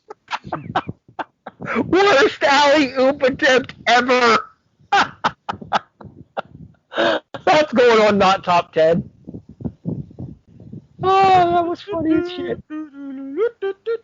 I can hear it now. Damn it. Offensive rebound by the Clippers. Reset the shot clock. Now the Clippers have a chance to play for a 2-for-1 here. But it doesn't look like they're going to take it. And I don't think the shot clock reset either. Kennard. Well, remember, on offensive rebounds, the shot clock did reset. It just reset to 14. Is that a new rule? I don't remember that. Yeah, they had that rule a couple years ago to take advantage of the 10-second timeline rule. 4, 3, 2, 1. Jazz don't even get off a shot at the end of the third quarter. Well, the good news is you won the quarter. The bad news is you only won the quarter by 4. Yeah, 94-83 after 3 here in Los Angeles, which means that the Jazz outscored the Clippers 33-29. 34-30. I'm going to go look for those 2 missing points as well. You're still listening to the debut of the BW Sports Report here on the Rattlegion Broadcasting Network and by proxy the W2M Network as well. Eric, pick a story for us to discuss. Oh, let me see what other stories. Well, technically, we can talk about what's going on in the world of the NHL now that we've gone to the Final Four of the Stanley Cup playoffs. Montreal and Montreal and Vegas, Tampa Bay and the Islanders. Whoever wins that Montreal-Vegas series, I am rooting for hardcore. Gee, I wonder why. I'm saying it like that. Now, in 2 related developments to that for both this season and next. For this season, of course, with everything going on in Canada, they're playing by a couple different rules and we are stateside. But Ottawa gave special exemption to Montreal to be able to go back and forth, and also Vegas, so the series can be played between those teams as normal without any real quarantine requirements or anything of the like. So that's going to be a big plus. Next season, however, it's going to be very interesting, and I want to ask, how do you feel about this particular playoff format? I mean, I thought the realignment was cool for what it was this year, just out of sheer necessity, with Canada wanting to limit the cross-the-border travel between Canada and the United States. I don't think the NHL is going to be happy if they have to keep these same alignments for next season, because the NHL is missing out on a lot of its revenue from teams crossing the borders and stuff. Like, teams are missing out on merchandise sales from when they go to other stadiums. Because, like, I would imagine that those other teams, when they travel to stadiums, if fans want to buy jerseys, they probably buy the jerseys when those teams are at the arena, no? Yeah, but funny thing that you mentioned that, because the NHL is targeting an October 12th starting date for next season. Again, pending Canadian government and cross-border travel. However, there are 2 different proposals on the table for scheduling and realignment, because the players have noted, even if the border opens back up and things go back to business as usual, they like the all-Canadian division, so that way you have those marquee Canadian games played in front of fans.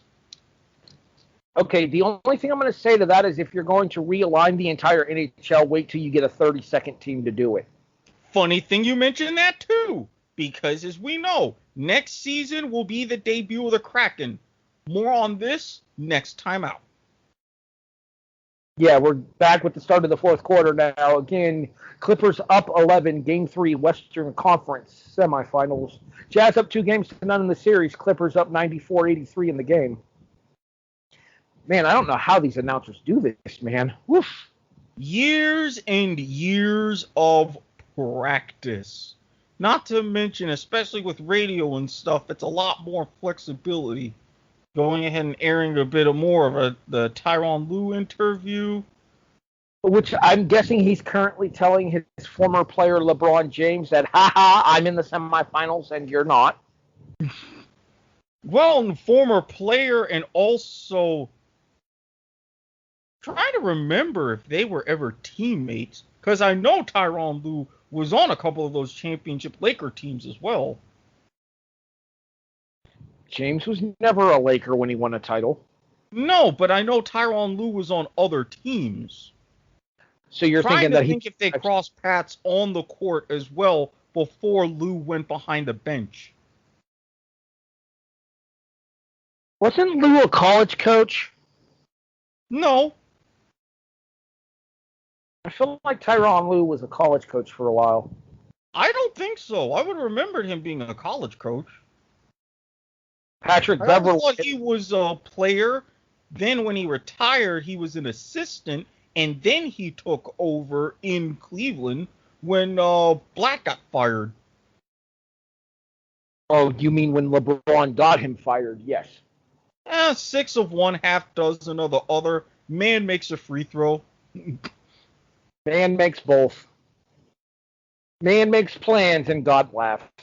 Man makes free throws and Jazz fans cry.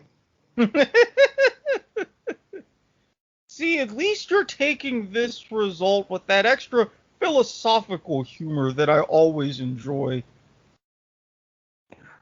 Utah with a floater, and I didn't even see who scored it. I just know they did. Might have been Derek Favors, maybe, possibly. And even with that, PG-3 answers regardless. Bastard, George. Kind of boob cam there. Kind of. A little bit. Mm. The one chick in the black top. See, that's how you do an alley-oop, Clippers. Well, again, sometimes a French connection works, sometimes it doesn't. That's why it's got to be a French connection. No, because apparently Batum can't jump. Okay, that's also fair. That's why I said sometimes it works, sometimes it doesn't. Ingles almost knocked the ball away. The shot is missed anyway. Jazz with the rebound. Ingles bringing it up. 30. Who the hell was that jobber? See? You see? This is what I'm talking about. The Jabberowski's all over the court. Air ball. Jazz with the rebound. Mitchell fouled as he tries to get around Kennard. Man, well, that particular Jazz jobber was George Niang? George Niang. The former Oklahoma State Cowboy. American and Senegalese. All right, good to know. Just for future reference, Eric, it's Niang. Look, Niang, dude, I thought he was a fucking Asian. I don't know. Not making a difference. Although that floater by Mitchell did make a difference. Jazz back within 10. Yeah, but now Jackson's slowing things down. Gobert nearly stripped him. Defense. You got a bit of defense on that one. He put Gobert on roller skates there for a second, but Gobert recovered. And Mitchell, look, we were just talking about their Jazz jobber, and now the Clippers jobber Kennard ended up with the ball in the backcourt and made the three. That three splashed so firmly it froze my TV screen.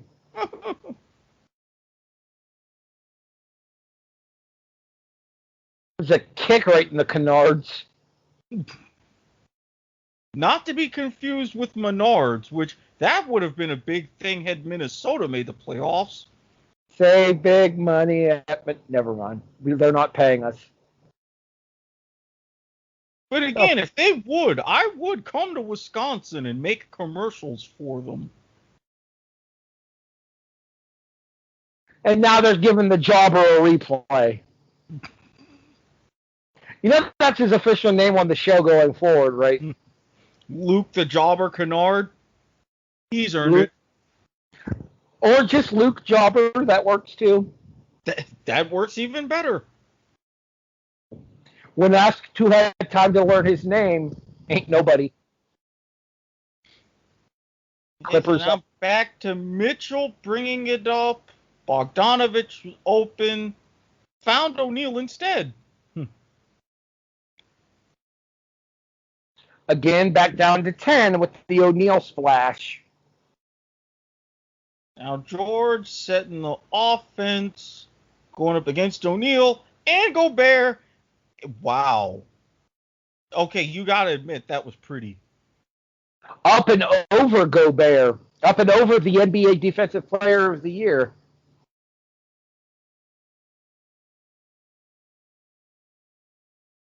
Mitchell from way out. I think they're going to call a foul on the screen. Foul on the screen and a timeout? Yeah, it does appear so. Got by O'Neal and then put that floater up and over Gobert. Nope, just time for the replay. Mitchell and, that was a bit of a wasted possession. Spinorama into nothing by Mitchell there. And then the floater's good on the other end by Kawhi. Clippers by 14. So back where we started the quarter, I believe. No, Clippers are up by 2 in this quarter, I think, because it was a 12 at the end of 3. No, 11 at the end of 3. Clippers are up by 3 in this quarter. Yeah. Because what was it, 84-73 after 3? Or 94-83. 94-83. Yeah, so Clippers are up 10-7 in the quarter. 12-9. Man, you're missing points all over the place. You know what? At this point, it's basically a running bit that I always end up leaving at least points off of the team's score. So I'm just going to keep doing it just for the sake of the ha-has. That's fair. Now, picking back up on the NHL conversation, originally, the Seattle Kraken were going to be the 8th team in the Pacific Division, kicking out Arizona and moving them to the Central. That's what it was going to be. Now, as I had mentioned, there's 2 proposals for scheduling. The first proposal I am not terribly a fan of because of the playoff format. You play everybody home and away. From the other division in your conference, so say we're both in the Atlantic, Red Wings, Panthers. Right. So we would play everybody home and away from the West, 3 games against everybody in the Metropolitan, and then in division, every team 3 or 4 times. 5 teams you would play 4 times. The other 2 you would play 3 times. So would we be re-expanding the schedule to 82 games then? Yes, that's the plan, the 82-game schedule regardless. Now, under this proposal, the playoff format would go back to where it was circa 2013. Presumably, your division winners get the top 2 seeds, and then you have 6, in essence, wild cards for a top 8 conference format. So basically, 1 and 2, the 2 division winners secure 1 and 2 throughout the playoffs, and then everything else is up for grabs regardless of division. Correct. Okay. Proposal number 2. You keep the 4 divisions just aligned as they were pre-pandemic. You play everybody in the other 3 divisions home and away. Okay, so that was... Go ahead. I'm doing the math here. So let's say there's 9 teams in your division. So well, 20. In this case, this is without taking into account the All-Canadian division. So it would be 4 divisions of 8. Well, there's only 31 teams. 32. The Kraken begin next year. Oh, Kraken are 32? I thought Kraken were 31. Nope, Kraken makes it 32. Vegas was 31.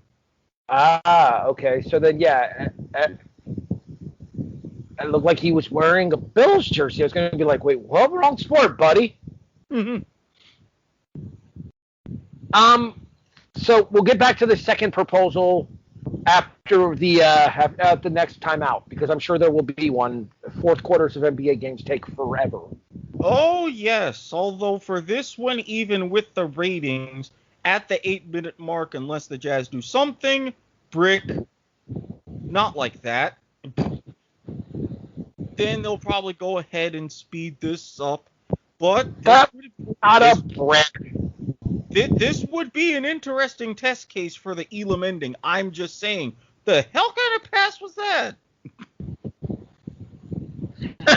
Right to Donovan Mitchell. They aimed for Jobber and missed. This is what happens when you throw balls to jobbers. I mean, fair point. Them do be facts. It do be facts, though. Mm-hmm. O'Neal inbounding to Mitchell. Mitchell almost a de facto point guard, despite being a small forward. Now being double teamed. Favors coming in for the screen. What? O'Neal loses it. Bogdanovich barely gets the handle. O'Neal splashes. What the hell? Well, I said maybe... Clarkson. Mitchell. And one. Or is it? I think it's a timeout. Actually, they might have been calling that they might have called that offensive glass interference. Yep, they did. So, was it interfering? So take the bucket away. It's Clippers ball. Offensive basket interference on Derek Favors. I didn't even know there was such a thing, but good to know. And Kawhi is like, uh-oh. I knew it. I fucking knew it. I knew something wasn't right with Mitchell. I think he hurt himself coming down off of that last layup attempt. He had, but the way that he was kind of jumping up and down, as I had mentioned earlier, it looked like he was favoring one leg. He's probably not been right for a while. Now they're trying to, I thought, take him to the locker room, but I guess not. Just going over so that the athletic trainer can take a look at him in the privacy of the the corridor. Here's the problem, though. Down 14 and no Mitchell, this game's over. Pretty much. I mean, a little over 6.5 left. Bogdanovich tried to save it, but it went out of bounds to the Clippers. Yep, you're right. Looks like a hyperextension. But then again, I'm not a doctor. I don't play one on TV. And I didn't stay at a Holiday Inn Express last night. I think he landed on... It looked like he hurt himself when he went up with that, actually. That's why I say, with the way he went up and came down, to me, as a layman, that looks a lot like a hyperextension.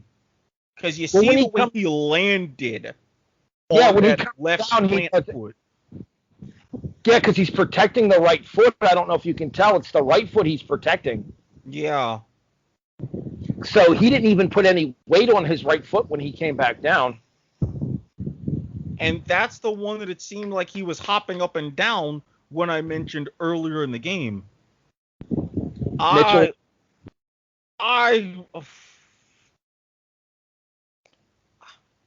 Personally, at this point, I wouldn't bring him back in. I wouldn't. Mitchell recover. There's Bogdanovich over Jobber and missed. All right, can you hear me again? Yeah, I can hear you. I got it. I got hit with the network reset there real quick. Did you hear what I said about Mitchell? Yeah, he'll recover. No, did you hear what I actually said? More balls than brains. He tries to come back into this game. Oh. That 3 ball makes it 18. Yeah. Tell him to sit his ass down, Quinn. This is exactly what I'm saying. You go ahead, you can try to make something of it. Maybe if they get back within single digits, I would consider it. Bogdanovich misses again, but aside from that, no. Take your L, get him back, and make sure that he's at least mostly good to go for game 4. Fade him.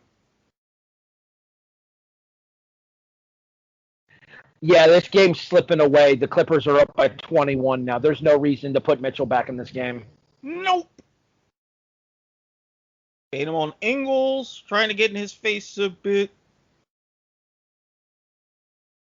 That was O'Neal with the 3 ball. Assist to Ingles. Yeah. I think by the looks of things, no, don't tell me that's Gobert about to come back in. Yeah, I think Quinn Snyder told Donovan Mitchell to have a seat.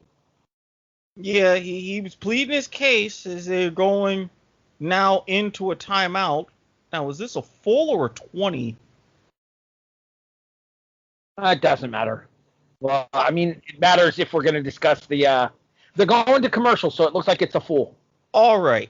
So with the other proposal, as I had mentioned, you would have the home and away games from the teams with the 3 other divisions. So that would be 48 games there, 24 at home, 24 on the road. 4 games against division rivals. 7 times 4 is 28, so that would be 70? 76. 28 plus, hold on. You said home and away against all 24 other teams, 48. Yes. Okay, yep, bad math. All right, yeah, 76. So what happens to the extra 6 games? Those would be designated for what the league calls special scheduling. Code for like rivalry games and stuff? Things like that. Rivalry games, big markets, things like that. Which I would understand. However, if the league wanted to do away with those and just shorten it to a 76-game schedule, which they're not going to do, I wouldn't be mad about. But yes, those 6 special scheduling games. Either that or you end up playing a couple of divisional opponents 5 times instead of 4. That could also work. Because my guess would be the idea behind it would be you're talking about games like the Winter Classic and stuff as the special designation games. That would be my guess as well. And then I would my thought process for that would be that you would either want to do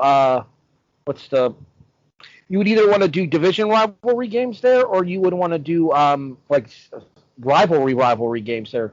Like since Chicago and Detroit are no longer in a division, you want to make sure Chicago and Detroit play multiple times, or original 6 rivalries and stuff. I think that would definitely be the case, something that they would be aiming for. And then once you get to the playoffs under that format, it would be exactly like we're seeing this year. Your top 4 teams in each division battle it out. Your division winners reseeded, and they meet in the semifinals. Try that again. Your 4, just like this year, your top 4 teams in each division make the playoffs. First 2 rounds, division only. and then your 4 division winners would be reseeded for the Stanley Cup semifinals. I would be completely fine with that. Also, I just want to throw this out there. Antetokounmpo. And they aired the advertisement for tomorrow's game between Brooklyn and Milwaukee. And I just wanted to have it on film that I said Antetokounmpo correctly. See, you can get it right without messing it up. Well, that's because I remember Big Bird saying it a couple of nights ago on the TNT broadcast. Thanks, Big Bird. See, Kawhi, just like he didn't mess up that little layup / floater on that one. Now Bogdanovich, and an off-the-ball foul. I think I'm like a full minute behind you again. At this point, I don't care. We're down 20. I don't care enough to refresh the feed. I don't blame you. I'll let you handle the play-by-play, and then I'll just chime in where I deem appropriate. 4 minutes and 24 seconds. The Jazz need to outscore the Clippers by 5 points every minute the rest of the way home. So and that counts the 24 seconds that are left in this minute.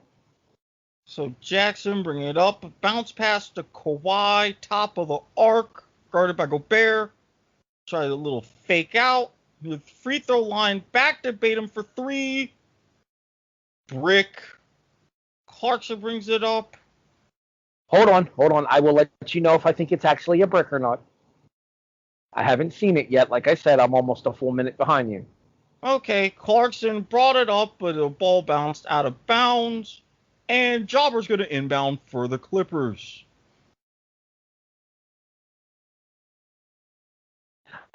I'd say the shot by Utah was more of a brick than the 3 by Batum.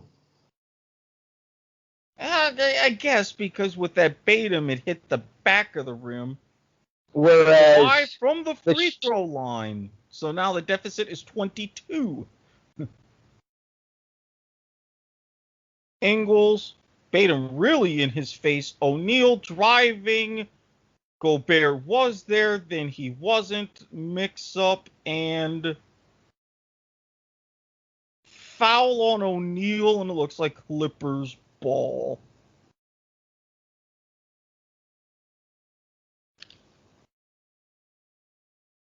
What score do you have right now? 120-98. 3:26 left. That's what I have as well. I switched over to the above the rim feed, which is the one that's on the Skycam. Mm-hmm. I think there's a timeout on the floor. Yep. Clippers took a timeout. Now to commercial break. So it's a 20. 22. It's a 20-second timeout, but thanks. Appreciate that. Oh, no, it's a full timeout because they went to a commercial. I literally said they were going to commercial. They usually don't go to commercials for 20-second timeouts. I didn't see the commercial. Like I said, I'm like a minute behind you. It looked like they were just going to show the team standing around. They're showing Lily again, by the way, on my feed. Yeah, for me, I'm getting the Def Hoops Facebook commercial and right after ThreadUp. Respect to the Def Hoops group. Yeah, those dudes can ball. Mad respect to them. Don't get me wrong. But, I mean, given the choice, I think we would all much rather look at Melania Von Traub. Milana. Milana. Von Traub. Vantryb? Weintraub. Vayntrubb.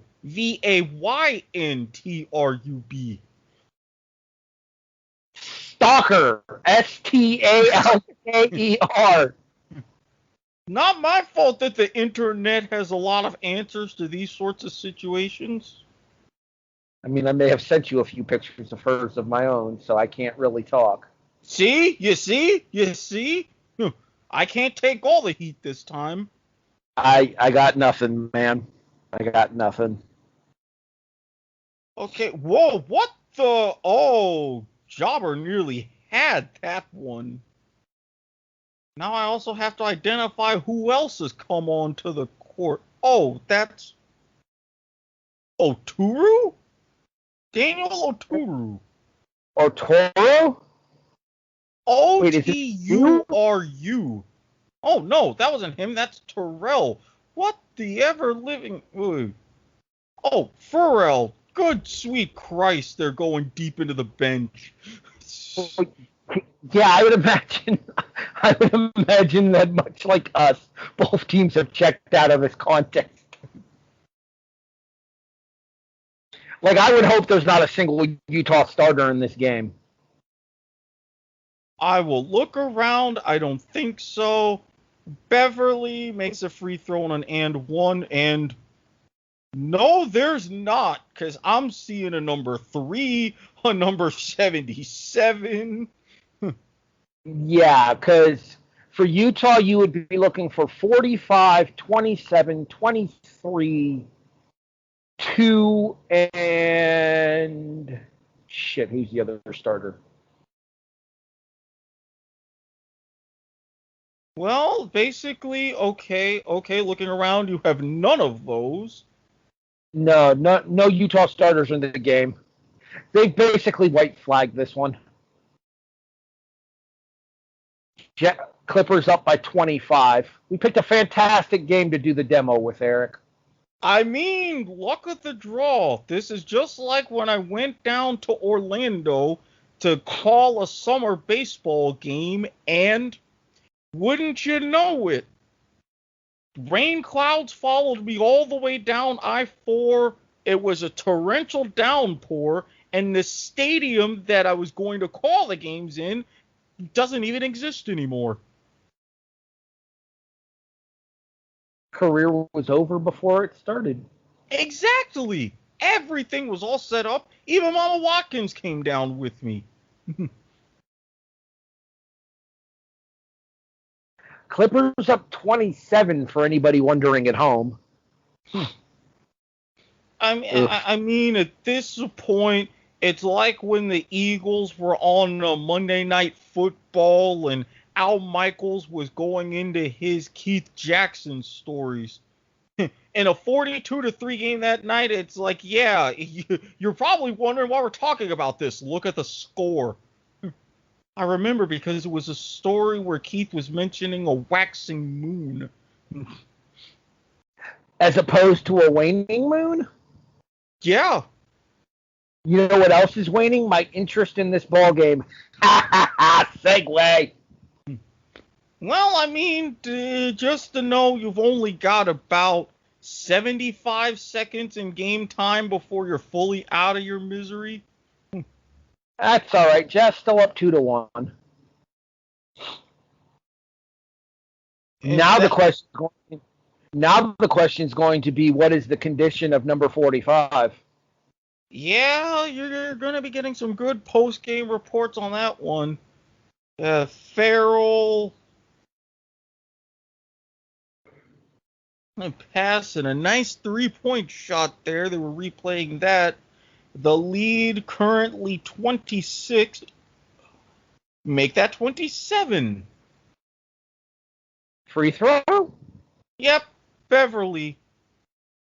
I haven't even gotten to the foul on Patrick Beverly yet. There's the foul. And the block.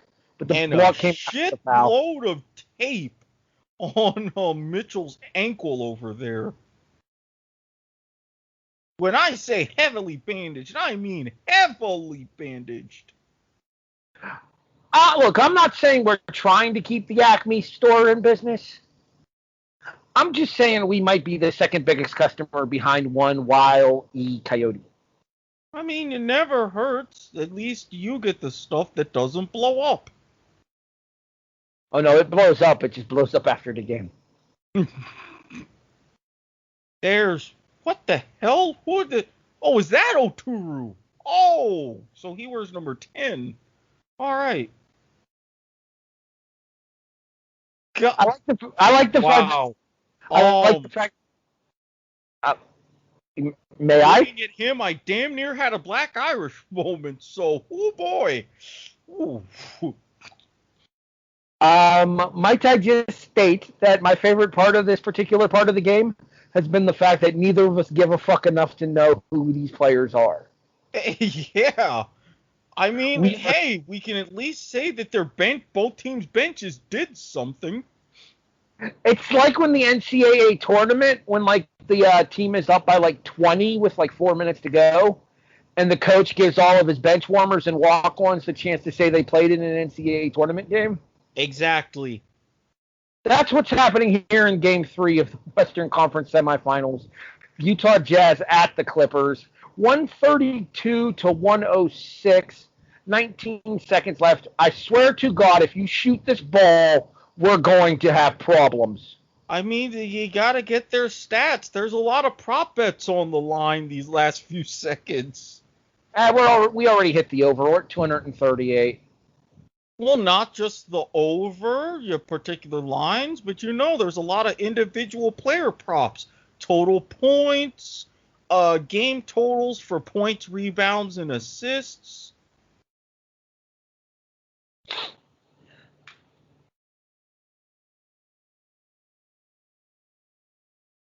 You don't have to go home, Eric, but you can't stay here. Well, you can stay here because you have to come back in 2 nights. That's when Game 4 will be.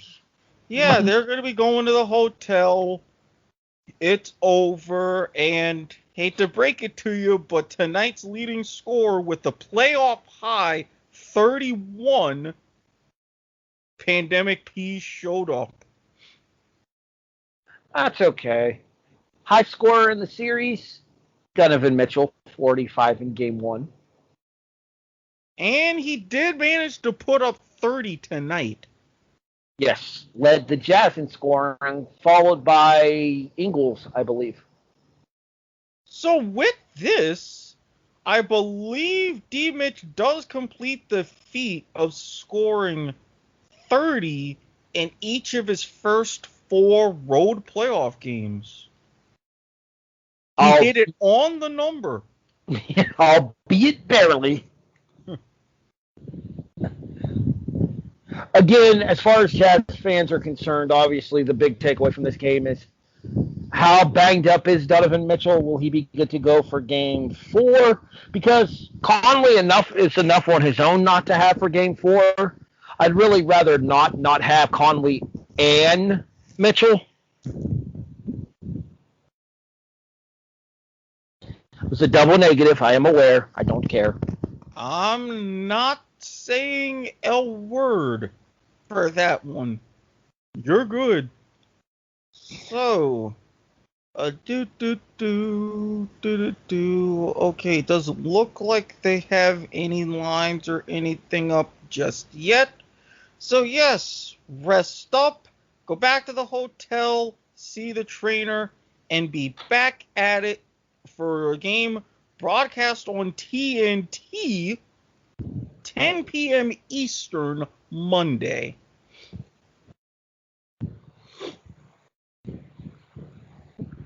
I think we got to a decent amount of stuff here. We talked Christian Eriksen. We talked French Open. We talked the National Hockey League. We talked a little bit of baseball. We obviously covered as well as we could, given the timing difference, the NBA Game 3 here. Overall, I'd say a successful demo, Eric. Yeah, I'm leaving your Aussie rules alone because you've suffered enough from your Kangaroos this season. Hey, they have 2 wins. 2 more than I thought they'd get. Wait, they won twice? You told me earlier they've won twice this year. I didn't say they've won twice. I'm pretty sure they've won twice. Yeah, I know Randy's Hawks, they've actually got a good thing going with their upset of Sydney. No, they've won twice. You're sitting at 1-10, bro. Bastards. I hate this game. See, I'd suggest us calling an Aussie Rules game live, but y'all thought we knew fuck all about basketball. Hey, I know quite a Pittis no. like Aussie No. Allow me to rephrase. We at least know the players in basketball, though. Okay, I know some of the players, but if you're giving me it's like in-depth of teams that I don't normally follow outside of this season, fair point. But that's kind of what you can come to expect here from the BW Sports Report. We are going to take a maybe not necessarily in-depth look at any particular sport, but we're going to try to hit the surface at least of a lot of different sports. Some that do get mainstream coverage, Major League Baseball, the NBA, obviously, the National Hockey League to a lesser extent, and then others that don't always get a ton of mainstream coverage here in the United States. Euro 2020 coverage that we had with the Christian Eriksen story, French Open story in tennis. We're aiming to be a hodgepodge of sports coverage and an opportunity to maybe show a little bit more of our own personal sports personalities than we get a chance to do so on the kickoff due to the more structured format of the kickoff. Exactly. On the kickoff, I can't mention about sometimes I'll be sitting at 2 a.m. wondering if it's worth learning Russian so that way I can more follow the short hockey tournaments. But here I can. Are you seriously going to try to get me to watch the KHL? Is that what's happening here? No, not the KHL, Russian short hockey. Instead of 5-on-5, it's 4-on-4. And it's about the third of a size of a normal hockey rink. 10-minute periods and everything. There's a bunch of stuff on YouTube. I'll send you some links. Erik is going to make sure I never sleep again during the show. Frankly, I don't.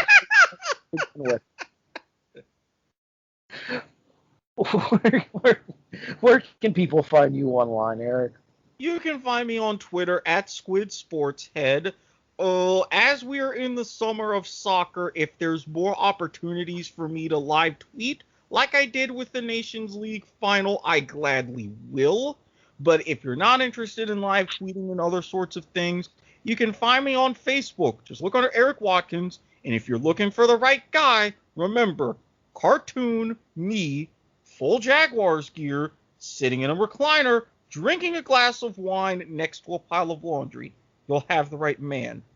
But if you're not inclined to see me dealing with any kind of flame wars or other random musings on Facebook, you can slide into my DMs, undergo the proper, strict, and thorough vetting process, and you will gain access to a literal cacophony of other social medias, including my dark Twitter, Snapchat, which I'm trying to figure out how to get Harry to join, getting the right space on his particular devices, among many others. Cacophony? Yes. Do you honestly think me sitting here for that long that I would not throw out one $10 word? I had to. It was a cornucopia of coverage on this particular episode. See? ATB the Eagle, pretty much everywhere you want to look. Yahoo, Facebook, Instagram, Twitter. s.garmer@gmail.com for the hate mail. The network may change, but the link does not. Nope. We haven't officially decided if we're going to be strictly Rattleage or W2M through Rattleage or how this is going to work. Like, we're still working on that. Again, this is just a demo to see if this is something that Rattleage and Broadcasting would be interested in. Because if not, we can just put it up as part of the W2M network since Erik basically helps run that place anyway. Yeah, as the unofficial HNIC and the official director of sports programming, among other titles, I'm going to be involved one way or another. So basically what I'm saying is get used to us, bitches. We ain't going anywhere. Exactly. You thought you'd heard enough of my voice. You thought wrong. The reaction most Mondays at 11:30 p.m. covering Raw and SmackDown. I will be on Radiogen Broadcasting this Wednesday to discuss NXT TakeOver in your house. They want me on to discuss Impact Wrestling Against All Odds. I instead chose to watch Game 3 of the Western Conference semifinals tonight. That was clearly a mistake. I mean, sometimes things happen like that. That's fine. I'll get around to watching Against All Odds, and I'll make it work in order to be a part of that show on Wednesday here through Radiogen Broadcasting simulcast on W2M. But yeah. And then if you're looking for more of me and Eric and our shenanigans, we add Jonathan Nielsen to the mix for Life is Like a Game show every Friday-ish. The W2M network, as we continue our greatest game show of all time tournament. We just recently released the Super 16 for Life is Like a Game show, heading our way to the extravagant 8. Boy, you better be, first of all, you better be listening to all the episodes, because we cover some good shows. But if you haven't, start now, because you're catching up to one hell of a finale. Yes, as I believe our extravagant 8 takes us all the way to the big finish. Yep. Straight through to crown a champion. And then the next planned episode for Life is Like a Game show will be our introductions of ourselves from a game show perspective. You've heard about myself and Eric in the world of sports. What got us into game shows? What are our favorite game shows? What are our memories of game shows? We'll talk about that when we do a proper getting to know you edition of Life is Like a Game show. That's coming soon to the W2M network as its official launch point, which reminds me, we need to get to work on a logo for that. Yeah, there's a couple of logos that need to be done for W2M. We're not the only ones releasing new shows around these parts. Well, now we got to get one for the Black and White Sports Report, too. And there's also someone else that has a show that they decided to go ahead and sneak in. Who's the shenanigator?